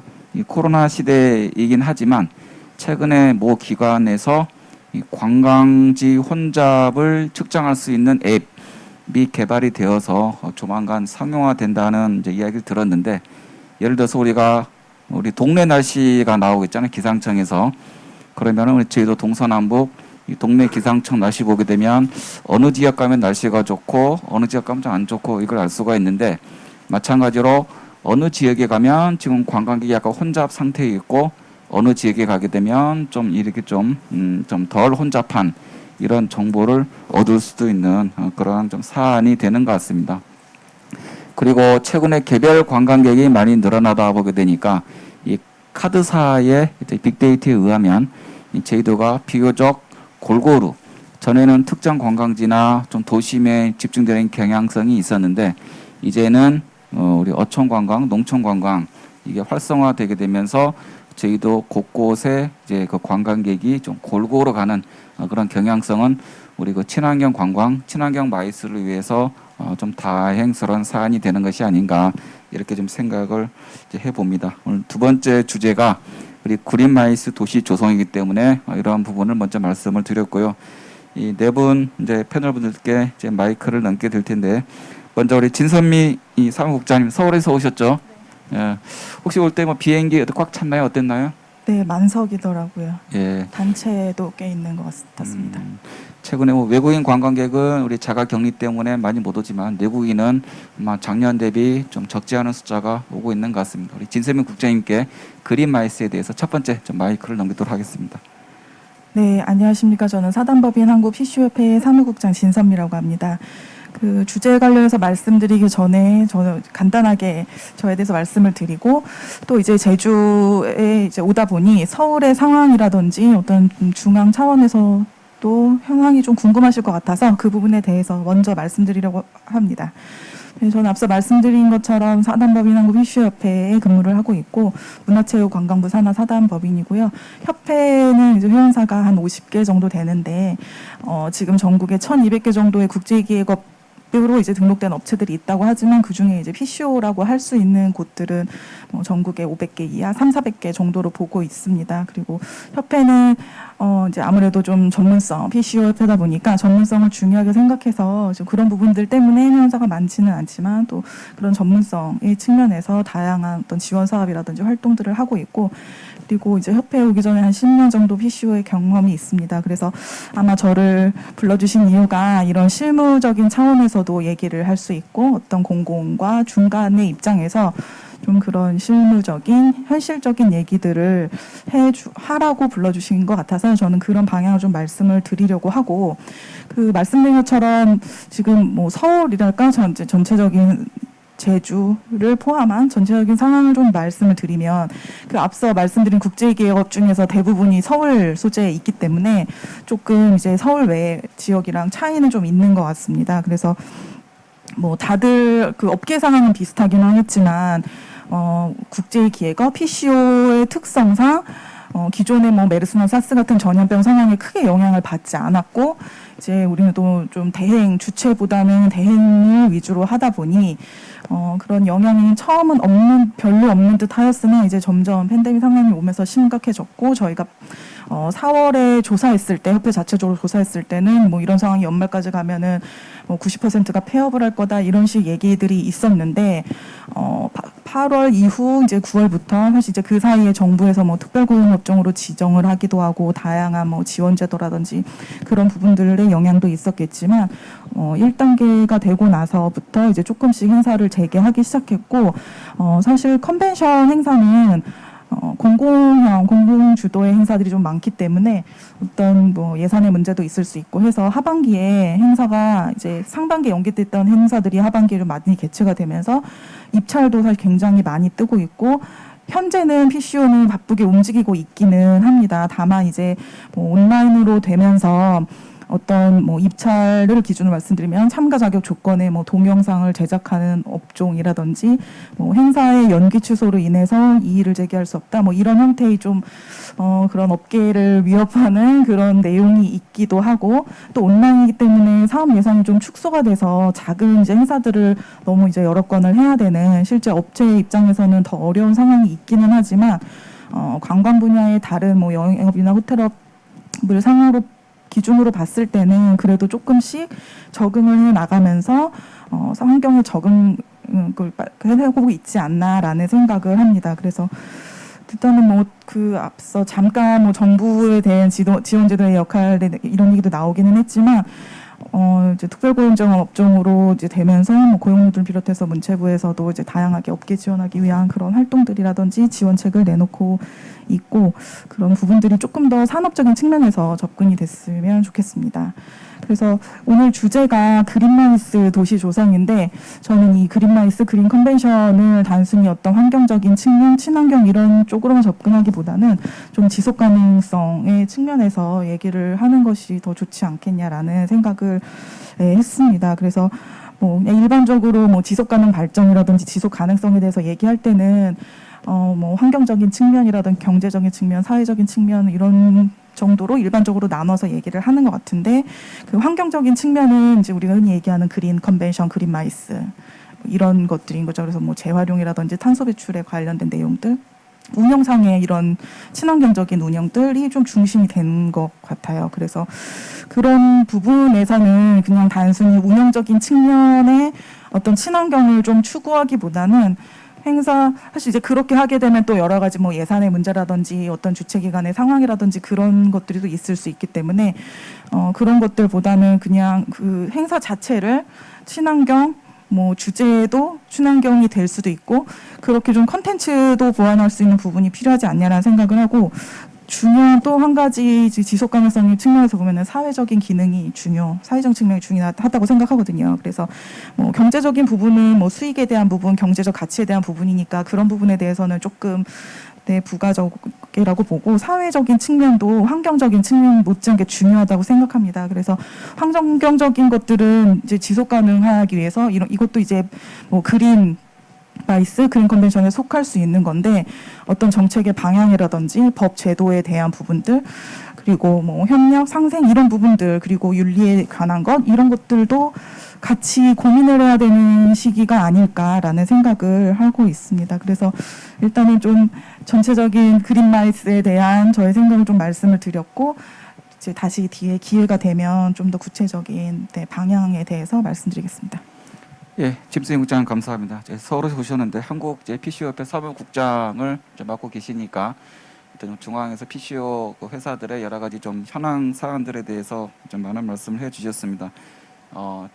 지속 가능한 마이스에 대해서 말씀을 많이 해주셨는데 사회적 기능, 경제적 기능, 그리고 환경적 기능을 말씀해 주셨고 우리가 환경적 기능하게 되면 좀 그런 인식이 좀 있는 것 같아요. 우리가 친환경 마이스, 친환경 관광으로 가게 되면 고비용으로 가는 것이 아니냐 이러한 좀 이 주변에 많은 이제 시선들이 있는 것 같은데 이러한 거를 이 친환경 마이스가 고비용이 아니고 오히려 가성비 좋은 정책으로 갈 수 있는 기회다 이런 거를 우리가 좀 이 사례를 발굴하고 그러한 정책으로 가야 되는 중요한 사안이 아닌가. 나머지 패널 분들께서 그런 부분에 있어서 좀 말씀을 해주실 걸로 좀 기대하고 있고 또 하나는 상반기에 많이 좀 유보되었던 행사가 하반기에 입찰이 많이 나오고 있다. 그러니까 기회적인 측면이 될 수도 있겠는데 좀 아쉬운 것은 오늘 우리 코로나 확진자가 좀 많이 나왔어요. 그래서 이 거리두기가 좀 더 강화되는 추세에 있는데 이러한 좀 어떻게 기회적인 측면이 다시 또 이 거리두기로 좀 어떻게 보게 되면 다시 좀 물거품이 되는 것인가 아닌가 하는 좀 우려적인 사원도 있습니다. 방역에 좀 더 많은 이제 신경을 가져가야 될 것 같고 한 가지는 하반기에 나오는 입찰 조건 중에서 이제 많이 까다롭다. 우리 PC 업체를 배려하기보다는 행사가 혹시 취소하게 되면 그 상당 부분을 업계에 좀 돌리는 것이 아닌가라는 우려 섞인 이제 말씀을 해주셨는데, 요거는 우리 공공 부분에 있어서 정책적 배려를 안 그래도 업계가 힘든데 이것까지 우리가 다 깨안게 되면 더 힘들 것이 아닌가 이런 좀 말씀을 해주셨습니다. 우리 두 번째로는 우리 고명정 대표님께 마이크를 넘기도록 하겠습니다. 네, 안녕하십니까. 제주에서 이디컴을 운영하고 있는 고명정 대표입니다. 네, 저는 이 친환경 그린 마이스 친환경 도시를 이제 주제로 삼아가지고 곰곰이 생각을 해봤는데, 저희 그 한국 정부에서 원래 한국형 뉴딜, 그 제주에서 제주형 뉴딜을 발표해서 이 마이스도 이 친환경 쪽으로 흘러가는 게 낫지 않은가, 게 맞는 게 아닌가라는 생각에 저도 그런 생각에 이 생각을 했습니다. 예, 친환경이라고 하면 저는 2012년도 세계 자연유산 총회를 생각이 떠오릅니다. 그 2012년 세계 자연유산 총회를 할 때 이게 친환경을 이제 모템으로 하고 이제 행사를 치르다 보니 지금 ICC 제주 컨벤션 센터 ICC에 보시면은 그 태양열 전지판이 설치되어 있습니다. 주차장 쪽에. 그게 이제 2012년 세계 자연 총회를 하게 됨으로써 그 태양열 전지판을 설치를 해가지고 에너지 효율을 보게끔 한 거고, 또 그 총회를 할 때 이 회원사들에게 태블릿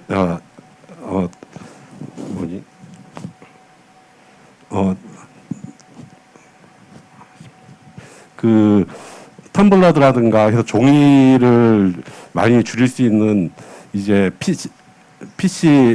PC를 나눠주고, 또 물을 먹을 때 종이컵을 사용하지 않고 이제 텀블러를 사용하게끔 많이 유도를 했습니다. 그리고 이제 전시장 같은 경우에는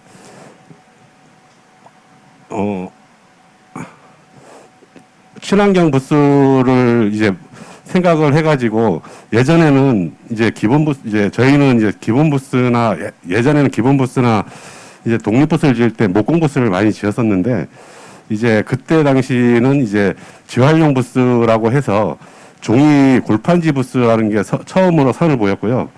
그리고 시스템 부스로 해서 이제 예를 들게 되면 뭐 트러스 부스라든가 뭐 맥시마 부스, 뭐 블럭 부스 이런 쪽으로 차츰차츰 이제 활용을 많이 하게 되었습니다. 그게 현재까지도 많이 활용을 하고 있는 거고요. 그러다가 이제 앞으로 이제 원래 이제 코로나가 생기면서 이제 온라인 박람회라는 걸 많이 이제 하고 있는데, 온라인 박람회와 제가 이번에 인터넷을 한번 보다가 3D 가상 전시관이라는 이제 강원도에서 하는 이제 그 전람회를 한번 보게 됐습니다. 그래서 이게 앞으로 이제 앞으로 나아가게 되면 제주도도 이제 이런 온라인과 오프라인이 이제 이제 같이 활용할 수 있는 이런 쪽으로 나가는 게 낫지 않는가라는 생각을 하고 있습니다. 대표님, 예, 마무리되신 건가요? 네, 2012년 세계 자연유산 총회 이제 사례를 들면서 그때 이제 친환경적으로 접근을 많이 했었죠. 뭐 페이퍼리스라든가 어쨌든 그 텀블러, 어떤 그 종이컵이 없는 그런 행사를 했었는데 아마 초반엔 참석자들이 좀 당황했을 수도 있었을 것 같아요. 근데 그게 이제는 건 뉴 노멀이 되는 것이 아닌가. 친환경 마이스도 처음 시작할 때는 좀 이런 고객들이 당혹스러울 수 있지만 이게 패턴이 되게 되면 오히려 이게 정상이 돼가지고 점점점 친환경 마이스로 가는 길이 되는 것이 아닌가 좀 이야기를 우리가 할 수가 있겠습니다. 그렇죠? 김영남 대표님. 예. 네, 안녕하세요. 김영미로공원의 김영남입니다. 우선 이 그린 마이스 쪽이라서 이제 이쪽 부분에 대해서 어떤 말씀을 드릴까 했는데, 일단 현실적인 부분부터 이렇게 좀 말씀을 드리는 게 이론적인 내용보다 좋다고 생각을 해가지고 제 생각을 말씀드리도록 하겠습니다. 우선 왜 그린 마이스라는 얘기가 나오냐면 마이스 산업이 온실가스를 배출하고 좀 환경에 나쁜 거 아니냐. 그래서 우리 자체적으로 이거에 대해 반성을 해보자. 라는 얘기 때문에 그린 마이스라는 말이 나온 거거든요. 근데 더 나아가서 그러면 관광도 이런 온실가스를 너무 배출하는 거 아니냐. 그래서 관광할 때 일반적으로 안 좋으니 이제 친환경 관광으로 가자 해서 친환경 관광이라는 이야기가 나왔거든요. 이번에 코로나 터지면서 또 나온 게 관광객이 코로나 바이러스를 전염시키는 숙주다. 그래서 관광객을 막아야 된다. 이런 얘기들을 많이 해요. 근데 현실적으로 보게 되면 이게 다 거짓말이거든요. 2012년도에까지 관광 부분이 이 온실가스 배출에 미치는 영향에 대해서 조사한 연구는 약 5%로 잡았습니다. 그리고 2015년도 호주에서 나온 연구에 의하면 8%거든요. 그 중에서 이제 항공업계에서 그 나오는 배출가스를 한 2%로 보고, 그게 이제 관광이 온실가스 부분에 지구 온난화에 영향을 미치는 건데 채 10%가 되지 않는데, 다른 농업이라든가 상업 이런 부분에 대해서는 되게 그 비율이 높음에도 불구하고 많은 비판들을 하지 않고 오직 관광 분야에만 한단 말이에요. 그럼 우리 스스로 관광업계에 있는 우리 마이스 산업업계에서 이걸 가지고 너무 위축되고 우리가 그동안 잘못했으니까 앞으로 그린 마이스로 가자. 이런 얘기로서 이것을 접근하면 안 될 것 같아요. 그 대신에 그린 마이스 하게 되면 그래, 세상이 변했으니까 전부 환경, 친환경 하니까 우리 이 그린 마이스라는 이제를 설정해 가지고 이걸 우리가 어떻게 활용할 것인가, 이것을 가져와야 된다고 봅니다. 그래서 다른 지자체, 서울이라든가 수원에서도 우린 그린 마이스로 간다. 우리 쪽에서 열리면 너는 그린 마이스 참여하는 거야. 해서 더 많은 마이스 관광객들을 유치하기 위해 노력을 하고 있거든요. 그래서 제주에서도 이 그린 마이스 이제를 선점하는 것으로 이 그린 마이스를 접근해야 된다고 생각합니다. 그럼 어떻게 이걸 선점할 수 있냐?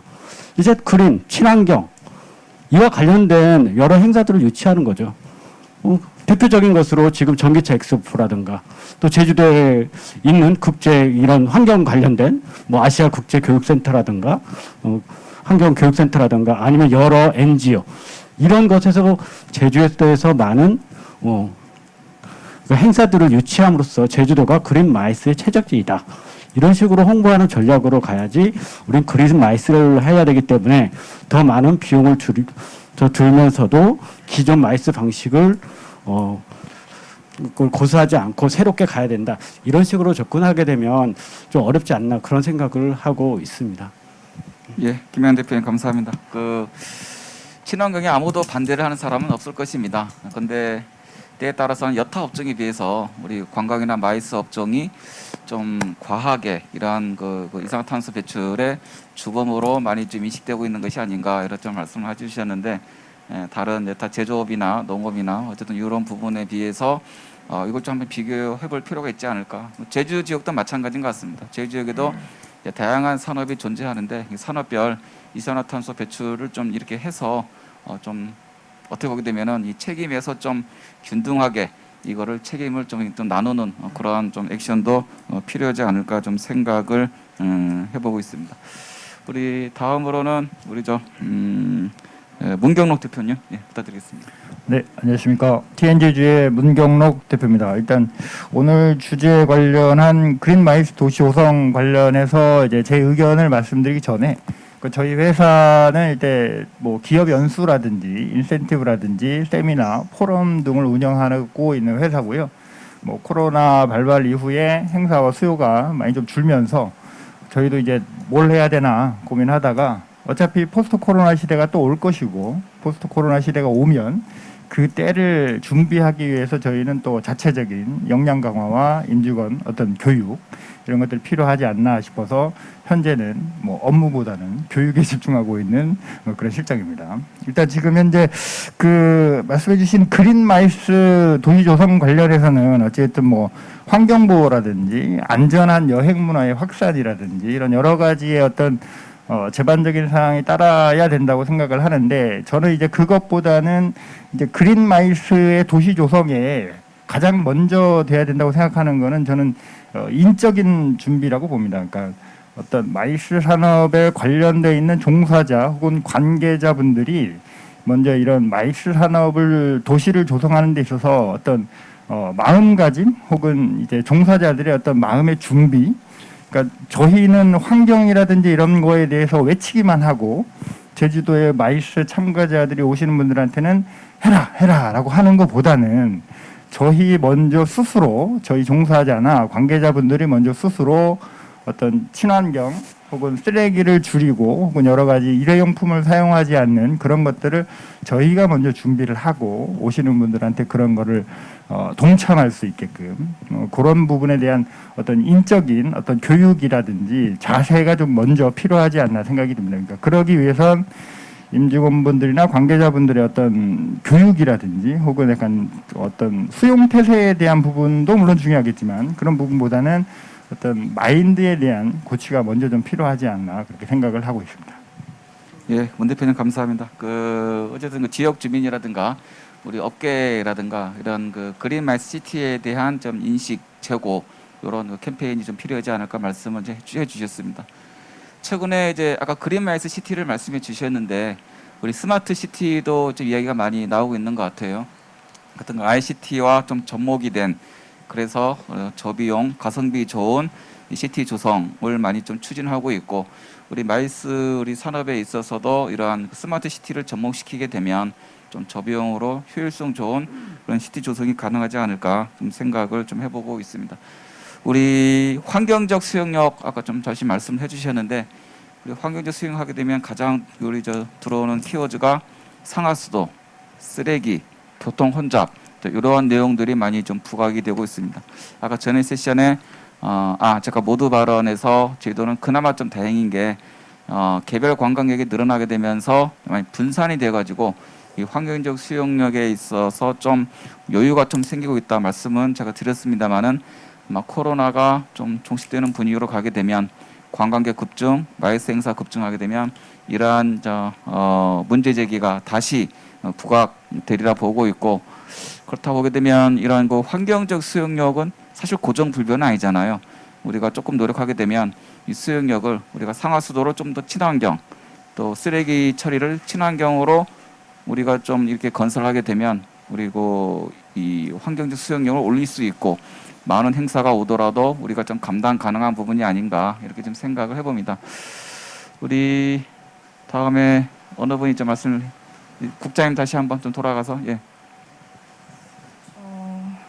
네, 일단은 그 주제가 그린마이스 도시 조성이기 때문에 그런 차원으로 좀 제주의 측면에서 본다라고 하면 이제 사실 모든 지역이 지역 특화 컨벤션이라는 이라고 하는 부분에 대해서도 고민이 많으신 걸로 알고 있는데 앞서 뭐 환경에 관련된 행사를 많이 유치하고 개최해야 된다라는 말씀도 하셨지만 이런 지역 특화 그리고 각 그 지역의 마이스 산업 활성화 이런 차원에서 그런 이제 환경과 관련된 이제 그린 마이스 도시라는 거로 좀 방향이 정해졌다고 하시면 그런 컨벤션 행사를 기획을 해서 만들어 보는 것도 그래서 아예 이제 지역을 뭐 어떤 뭐 그린 마이스 도시라든지 그런 방향을 좀 설정을 하시는 게 중요할 텐데 사실 이제 그렇게 하기 위해서는 그냥 단순히 행사만 만들어서 개최하는 게 중요한 게 아니라 앞서 뭐 교육에 대한 부분도 말씀하시고 하셨지만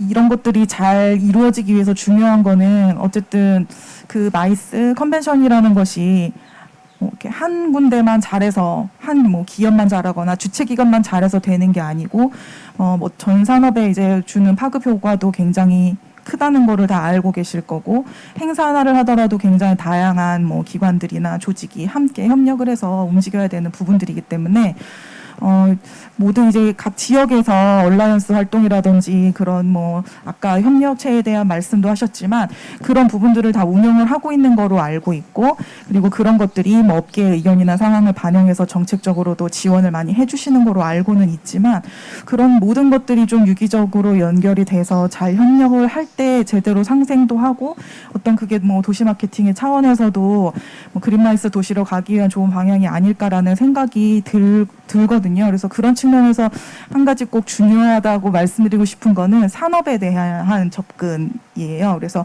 저희가 이번에 코로나 상황 때문에 뭐 이제 컨벤션 분야 국제 이제 법상으로는 국제 기획업으로 돼 있기 때문에 국제 기획업 차원에서 우리는 이제 뭐 단순한 집합이 아니고 어떤 비즈니스 이벤트고 뭐 어떤 산업 필수 활동이다라는 부분으로 접근을 하려고 하다 보니 이제 관광의 틀 안에 우리가 있다 보니까 뭐 어떤 지원 제도도 외래 관광객 유치라든지 관광의 측면에서 보게 되고 이제 뭐 비즈니스로 꼭 만나야 된다라는 측면보다는 어떤 관광의 한 분야인 것처럼 인지가 또 되다 보니까 그런 측면에서 굉장히 어려운 부분이 있었거든요. 말씀드리기 죄송한데 아까 지원을 말씀하셨으니까 사실 그 문화관광체육부에서 내년 6월 30일까지 한시적으로 우리 마이스 업계가 어려우니까 지원책을 좀 내놨잖아요. 네네. 전에는 이제 300명 이상 참가, 100명 이상 외국인, 3일 이상인데 이게 100명이고 그 다음에 외국인 참가자는 온라인으로 이제 대체 가능하고 이제 이 기간도 하루로 단축이 되었죠. 네네.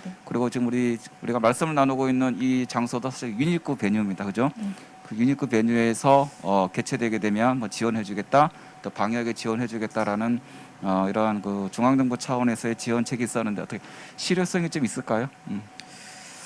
사실 저희도 이제 뭐 문화체육관광부랑 같이 어떤 그런 지원 사업도 하면서 정책 제안을 또 직접 하기도 하고 많은 활동들을 해서 그 내용 중에 일부는 이제 업계의 의견을 많이 들어서 수용이 된 부분도 있고 하지만 또 한편으로는 앞서 잠깐 말씀드린 것처럼 우리가 마이스 분야라고 하더라도 전시는 또 삼자부 소관이고 아시겠지만 문체부 소관의 관광에 컨벤션이 또 속해 있기 때문에 그런 차원에 좀 같은 마이스 분야지만 실제로 어떤 정책 수립이라든지 지원제도 수립하는데 좀 어려움들이 있더라고요. 그래서 예를 들어 지원제도 같은 경우도 개최 지원금 같은 경우는 이제 법상 근거가 필요하기 때문에 교수님 아까 말씀하신 것처럼 그 법 개정을 먼저 했어야 지원 이제 규정을 좀 완화할 수 있었던 거고 그러기에 시간이 좀 필요했던 상황이거든요. 시행령을 개정한 거죠 지금. 네네. 그래서 이제 뭐 앞으로도 계속 이런 일이 있을 수 있다라는 전제하에 그런 제도적인 차원의 개선들은 계속 해나가고 있지만 아시겠지만 그런 것은 시간이 걸리는 부분이고 그렇게 조금이라도 업계에 도움이 되도록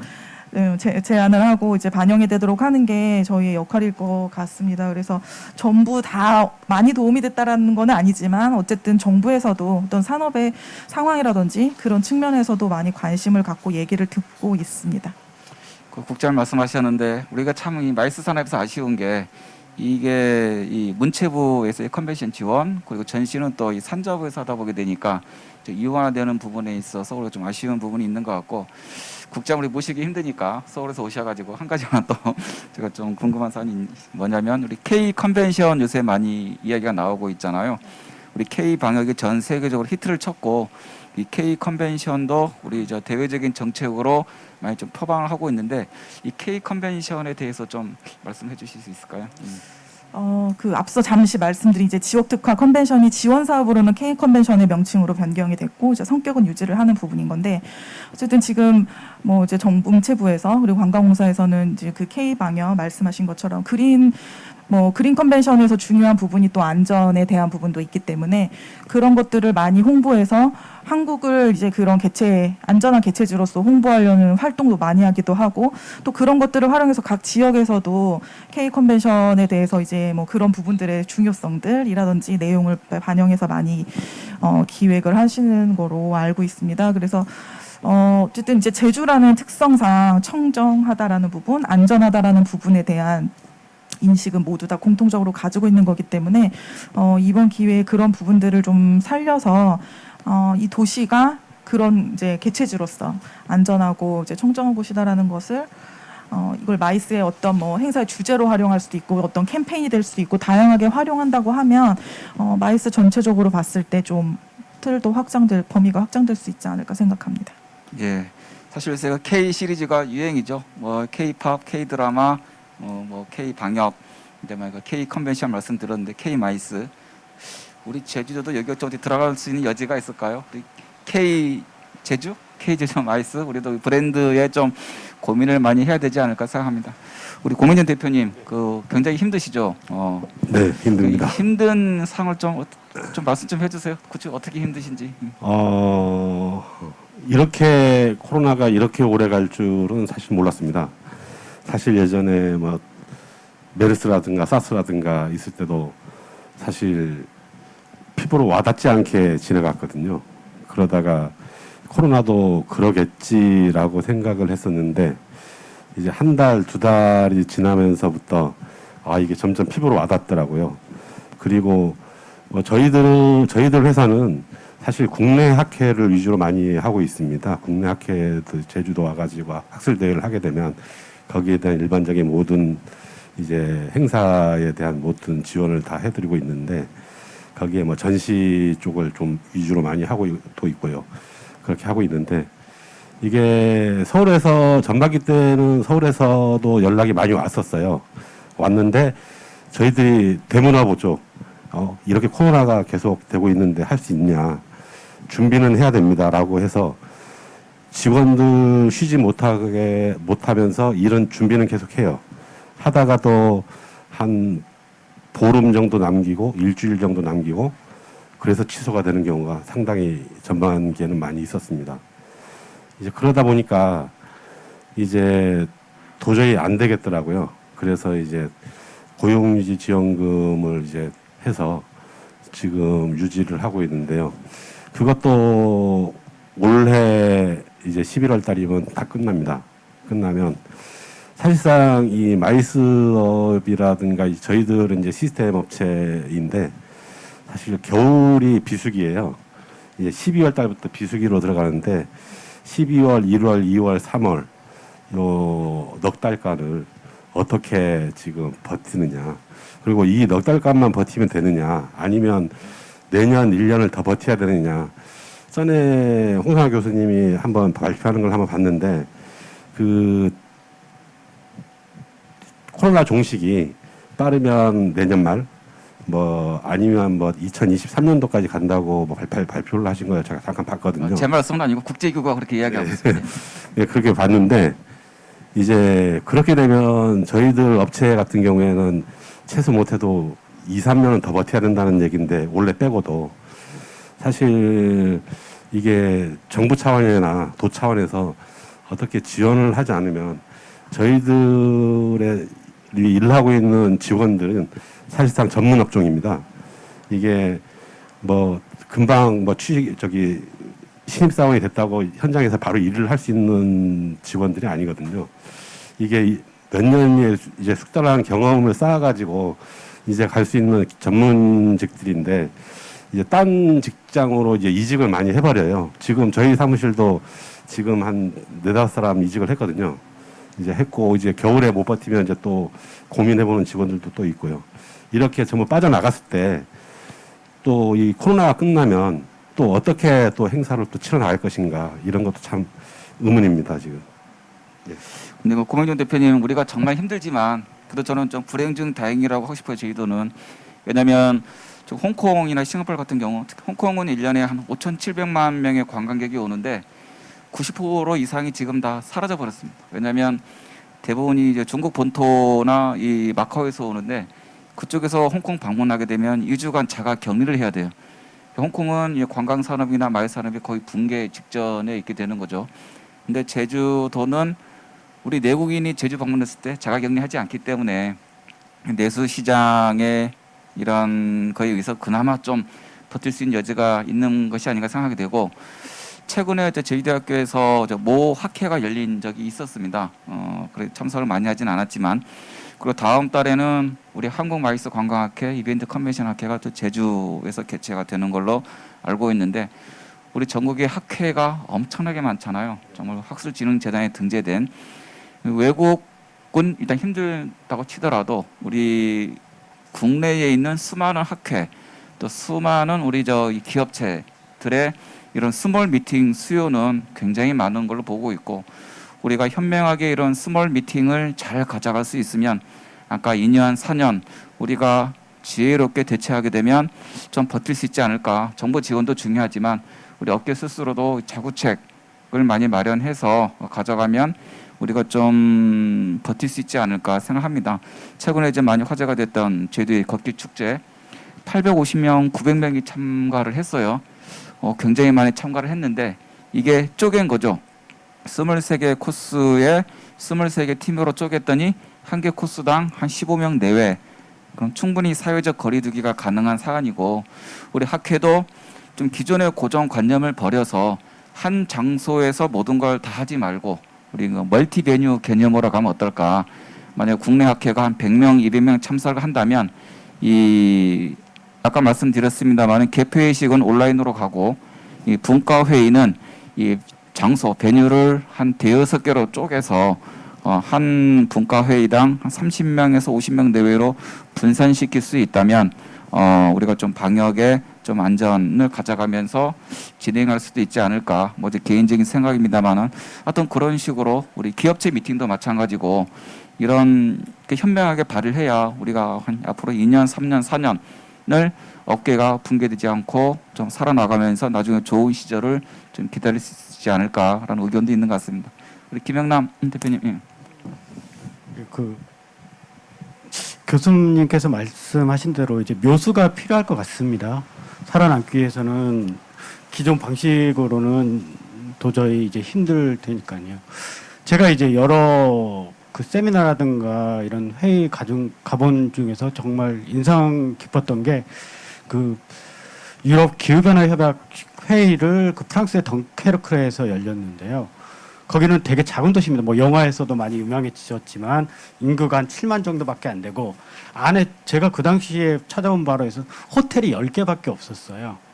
근데 3,000명을 유치하는 행사를 거기서 했습니다.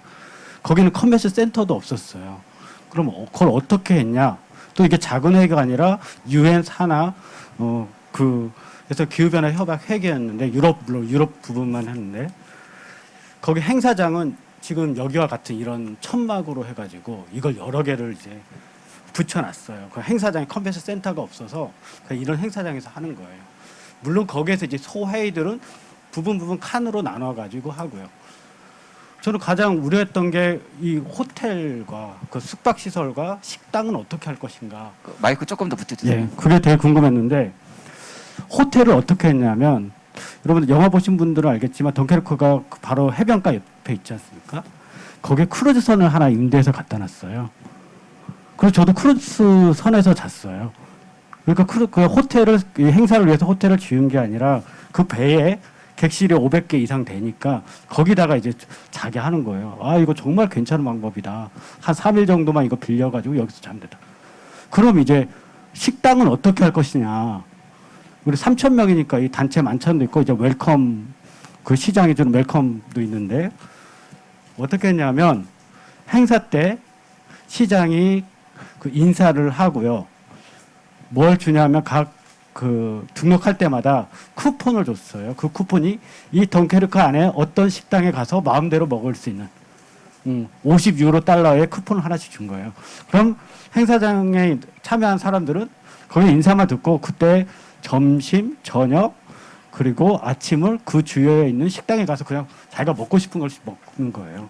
그래서 저는 이런 방식으로 하게 되면 어떤 컨벤션 행사에도 이 코로나 시국에도 잘 할 수 있지 않을까 그런 생각이 들거든요. 때마침 제주도에서 이제 탐나는 전이라고 하는 지역 화폐를 만들었거든요. 그래서 이것을 잘 이용해서 새로운 베뉴를 만들기보다는 기존의 지역 주민들이 운영하고 있는 여러 식당이라든가 호텔이라든가 이런 것으로 분산할 수 있는 이런 묘수를 내는 게 상당히 중요하지 않을까 그렇게 생각합니다. 사실 위기를 기회로 말씀을 해주셨는데 아까 그 기회 그때 생각나는 게 옛날 스페인 바르셀로나 올림픽 때 그때 그 호텔 숙박이 굉장히 부족했어요. 단시간에 해결을 못하니까 궁여지책으로 이제 크루즈선을 임대를 해가지고 그 바르셀로나 지금 한국에 쫙 깔아놨죠. 근데 이게 올림픽 끝나고 나서 그 크루즈 인프라가 결국은 스페인의 크루즈 산업에 엄청난 발전을 가져온 이제 계기가 된 그런 사례가 있었습니다. 그런 위기 극복 사례가 하나 있을 것 같고 지역 화폐 말씀을 해주셨는데 사실 우리 마이스 산업이 왜 중요하냐면 우리 마이스 이해 당사자 전시 컨벤센터 PCO도 중요하지만 마이스 행사를 유치함으로 인해 가지고 우리 그 숙박, 관광지, 쇼핑, 전세버스, 렌터카, 야간 관광 어마어마한 그 파급 효과가 있잖아요. 마이스 참가자는 일반 관광객에 비해서 한 2배 이상 이제 지출을 한다는 그런 사안이 있는데 이 마이스 산업으로 인해서 우리 지역 사회가 얻을 수 있는 게 너무 많아요. 지식 산업, 브랜드 파워, 이 파급 효과. 지금은 코로나로 잠시 쉬고 있지만 우리가 이런 거를 이 우리 마이스 산업이 붕괴돼 버리면 이 모든 우리 혜택이 날아가 버리는 거기 때문에 어쨌든 위기를 잘 극복할 수 있는 현명함이 필요할 거라고 보고 있습니다. 우리 문경혁 대표님. 예. 네, 일단 뭐 저는 이제 앞에서 좋은 말씀들 많이 해주셨는데 저는 어쨌든 마이스도 그렇지만 이제 제주도가 이제 관광의 섬이기 때문에 저는 이제 지금까지의 제주 여행에 대한 패턴에 대한 좀 다른 시각이 좀 필요하지 않냐라는 생각인데 그게 이제 흔히 아시는 분들도 많으시겠지만 저는 이제 공정 여행이라는 타이틀을 좀 많이 좀 말씀드리고 싶어요. 그래서 원래 공정 여행은 이제 해외 여행을 갈 때 이제 가이드 깃발 뒤에 따라가지 말고 현지인의 어떤 환경을 해치지 않으면서 현지인에게 어떤 혜택이 돌아가는 그런 여행을 우리가 흔히 이제 공정 여행이라 하는데 이게 해외에 국한된 얘기라기보다는 저희 제주는 충분히 어떤 이런 공정 여행의 패턴을 만들 수 있지 않을까. 그래서 공정 여행에 보면 뭐 멸종위기 동식물의 기념품을 사지 않는 운동이라든지 아니면 현지인의 어떤 인사말과 춤과 노래 이런 것들을 배워본다라든지 혹은 뭐 여행 경비의 뭐 한 1% 정도는 현지에 있는 단체한테 기부를 한다든지 뭐 이런 형태의 공정여행 상품들을 많이 개발하고 그거를 개발하면서 어찌됐든 뭐 제주도에서는 인증이라든지 혹은 이런 공정여행 상품을 뭐 마케팅하고 인센티브를 지원해 줄 수 있는 그런 제도적인 것도 뒷받침해주면 제주도는 아까 이제 뭐 교수님 말씀하신 뭐 K 브랜드 있잖아요. K-팝, 뭐 K 방역 있지만 뭐 이런 공정여행이라든지 제주도만의 색깔을 넣은 어떤 뭐 제2 브랜드라든지 이런 것들도 충분히 만들 수 있고 그러면서 내륙 업체라든지 제주 업체하고 이제 경쟁력도 분명히 생길 수 있다고 봅니다. 저희도 학회나 세미나나 하다 보면 대부분 발주기관은 내륙에 있고 내륙에 있는 어떤 업체한테 1차적으로 발주를 한번 주고 그게 다시 또 제주 현지 업체한테 오는 그러니까 유통 과정이 길어지니까 이제 마진율은 줄어들고 여러 가지 잡음도 생기고 이런 부분에서 제주도는 제주도만의 어떤 공정 여행 같은 어떤 착한 여행 타이틀을 만들면 직거래를 하거나 어떤 수익적인 개선이라든지 이런 것도 좀 낫지 않을까. 그래서 저는 개인적으로 이 천혜의 섬 제주도에서 타 지역과는 다른 어떤 독특한 이런 여행 패러다임을 좀 만드는 게 괜찮다고 생각을 합니다.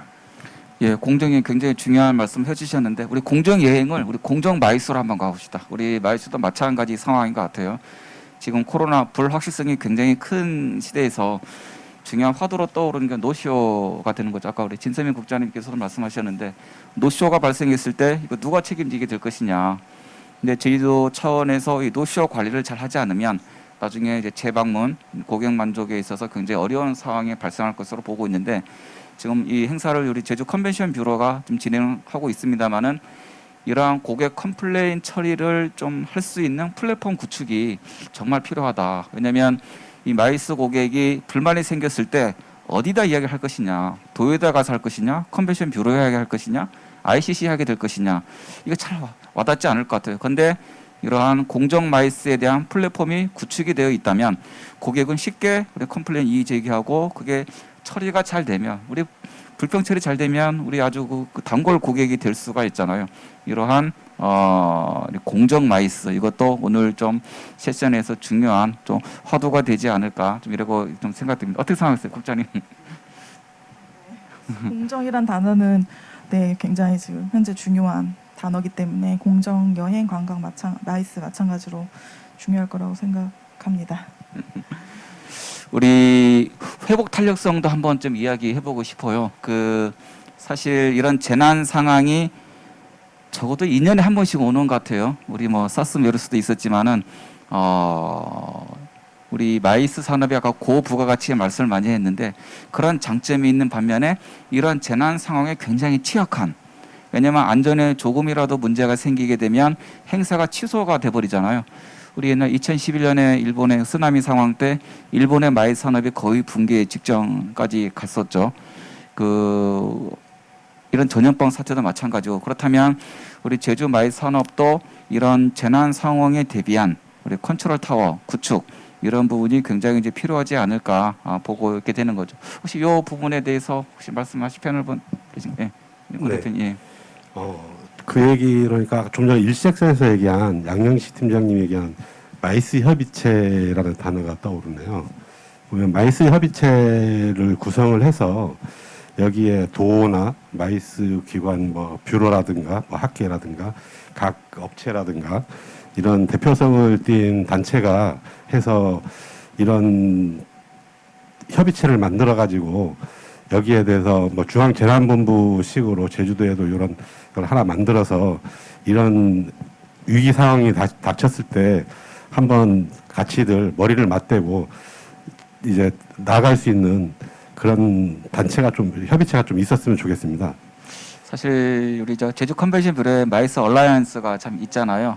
이거 뭐 기능을 더 확대할 수도 있겠고 아니면 새로운 협의체를 만들 수도 있겠습니다만, 어찌되었든 이 컨트롤 타워 역할을 할 수 있는, 그래서 아까 뭐 공정 마이스 이 플랫폼 역할을 할 수 있는 기구는 정말 필요한 것 같습니다.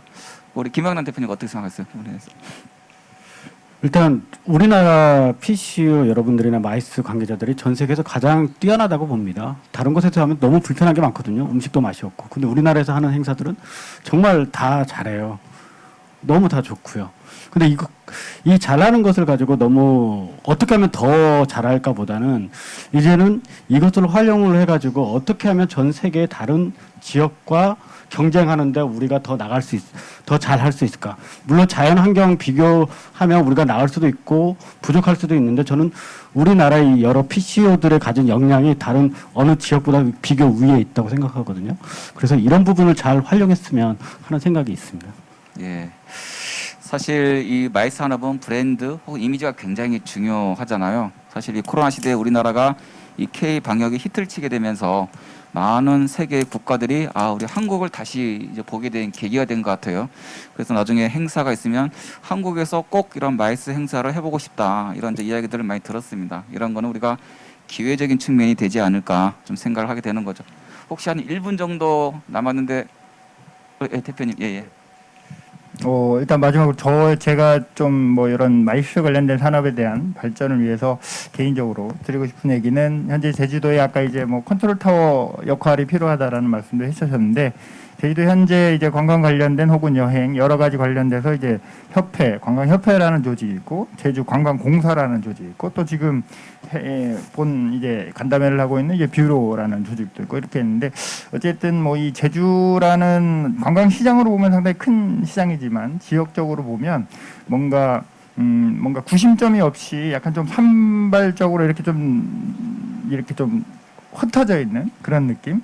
뭐 저희 정부 재난지원금도 뭐 국민 전부를 줄 거냐 혹은 일부를 줄 거냐 이렇게 했을 때 뭐 이런 논란의 소지가 있는 것처럼 이 제주도에서도 이런 관광이나 마이스나 여행 관련해서 뭔가 컨트롤 타워를 할 수 있는 어떤 하나의 기관으로 약간 응집을 해서 뭔가 지원을 하거나 이런 어려운 환경에서도 뭔가 선택과 집중을 좀 해서 정말 힘든 데에다가 지원을 좀 해주는 게 맞는 거고, 그냥 획일적으로 뭔가 예산이 있으니까 이렇게 나눠주는 것보다, 그래서 개인적으로는 지자체의 어떤 협회라든지 공사라든지 뷰로라든지 이런 제도를 하나의 기관으로 좀 뭔가 만들어서 선택과 집중적인 지원이 필요하다고 생각합니다.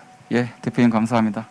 오늘 사실 그 두 개의 세션 동안 그 8분의 패널을 모시고 굉장히 많은 이제 정책적 제안이 나왔습니다. 근데 중요한 것은 제안 단계로 그치는 것이 아니라 이제 실천의 문제가 되겠죠. 오늘 굉장히 좋은 아이디어들이 많이 나왔는데 이거를 우리 저 컨트롤 타워 역할을 하는 제주 컨벤션 뷰로를 포함해서 도라든가 이런 유관 기관들이 실천에 갈 수 있는 혁신적인 그러한 태도, 이것이 가장 중요한 사안이 아닌가 생각하게 되면서 오늘 우리 패널 세션 두 번째 세션을 마치도록 하겠습니다. 예, 사회자님께 마이크를 넘기겠습니다.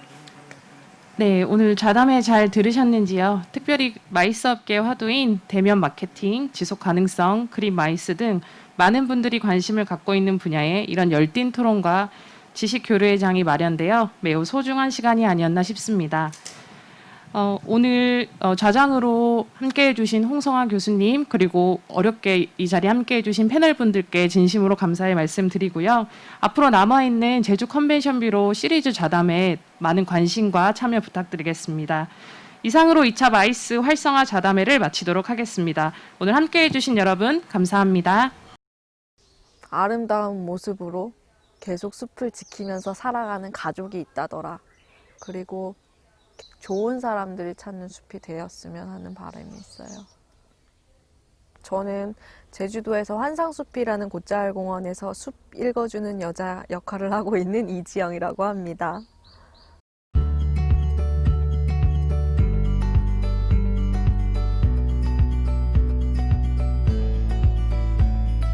곶자왈이 제주도에만 있는 돌 위에 형성된 숲이라고 생각하시면 돼요.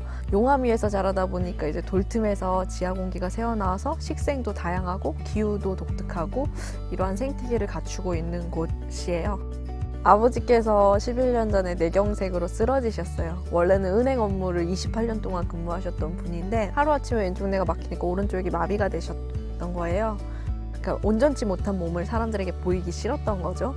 그래서 들어왔던 숲이에요, 여기는. 6년 전에, 딱 6년 전에 오픈 개업식을 했는데요. 아버지랑 할머니 이렇게 두 분이서 시작을 한 거예요. 그러니까 아버지가 해설이 들어오면 누군가가 봐줘야 되니까 80대 할머니, 아버지의 어머니께서 매표를 봐주시고요. 지금도 보시면 아시겠지만 매표소가 안방이에요, 그냥. 한 사람이 오더라도 해설이 진행되자가 모토였거든요. 나 혼자 여행 오는데 예약을 할 수 없잖아요. 근데 그냥 매 정시마다 진행이 된다면 이런 형태로 해서 모든 사람들에게 안내를 해보자가 처음의 목표였어요. 진짜 초창기에 장님 3분이 찾아오셨어요. 한 명만 와도 해설을 해준다더라를 어디선가 들으신 거예요. 왜냐면 한 번도 숲에 가본 적이 없대요. 그때 해설을 이렇게 해야 되겠구나라는 생각이 좀 바뀌었던 것 같아요. 오른쪽에서 꽃향기가 났는데 쟤도 돌을 뚫고 자란 열심히 산 나무 식물이겠죠? 라든지 고개를 들어보면 하늘이 보일 만큼인가요? 아니면 안 보일 만큼 우거진 숲인가요? 이런 것들을 물어보기 시작하더라고요. 나는 여기에 있는 식물들 웬만큼 알고 위치들도 알고라고 생각했는데 그 사람들이랑 걷다 보니까 내가 모르던 것들도 굉장히 많이 보이더라고요. 마음으로 보는 숲이 되었으면 좋겠다 해서 해설 자체도 마음으로 볼 수 있는 부분들. 그러니까 내가 여기서 매일매일 봐왔기 때문에 이 나무 어떻게 자랐는지, 예전엔 어떻고, 미래는 어떨 것인지에 대해서 얘기해줘야 돼. 좋은 친구가 옆에 있으면 그냥 그 자리가 즐겁잖아요. 그리고 피곤한 사람이 있으면 그 말을 들어주는 것만으로도 피곤해져요. 그러니까 에너지를 내가 뺏기느냐 혹은 받느냐의 문제인 것 같은데 숲은 멈춰있지만 얘네들이 되게 활기를 띠고 있어요. 열심히 살아가는 사람 옆에 있으면은 에너지를 받듯이 얘네가 열심히 살고 있어서 그 옆을 바라보고 있는 것만으로도 에너지를 받는 느낌을 받거든요. 곧잘 덕분에 지금 가족이 다시 뭉친 거긴 하거든요. 10년 동안 이제 나가서 고등학교에서부터 떨어져서 지냈다가 숲을 통해 뭉치기 시작한 거거든요. 저한테 곧잘은 가족, 고향이나 마찬가지인 것 같아요.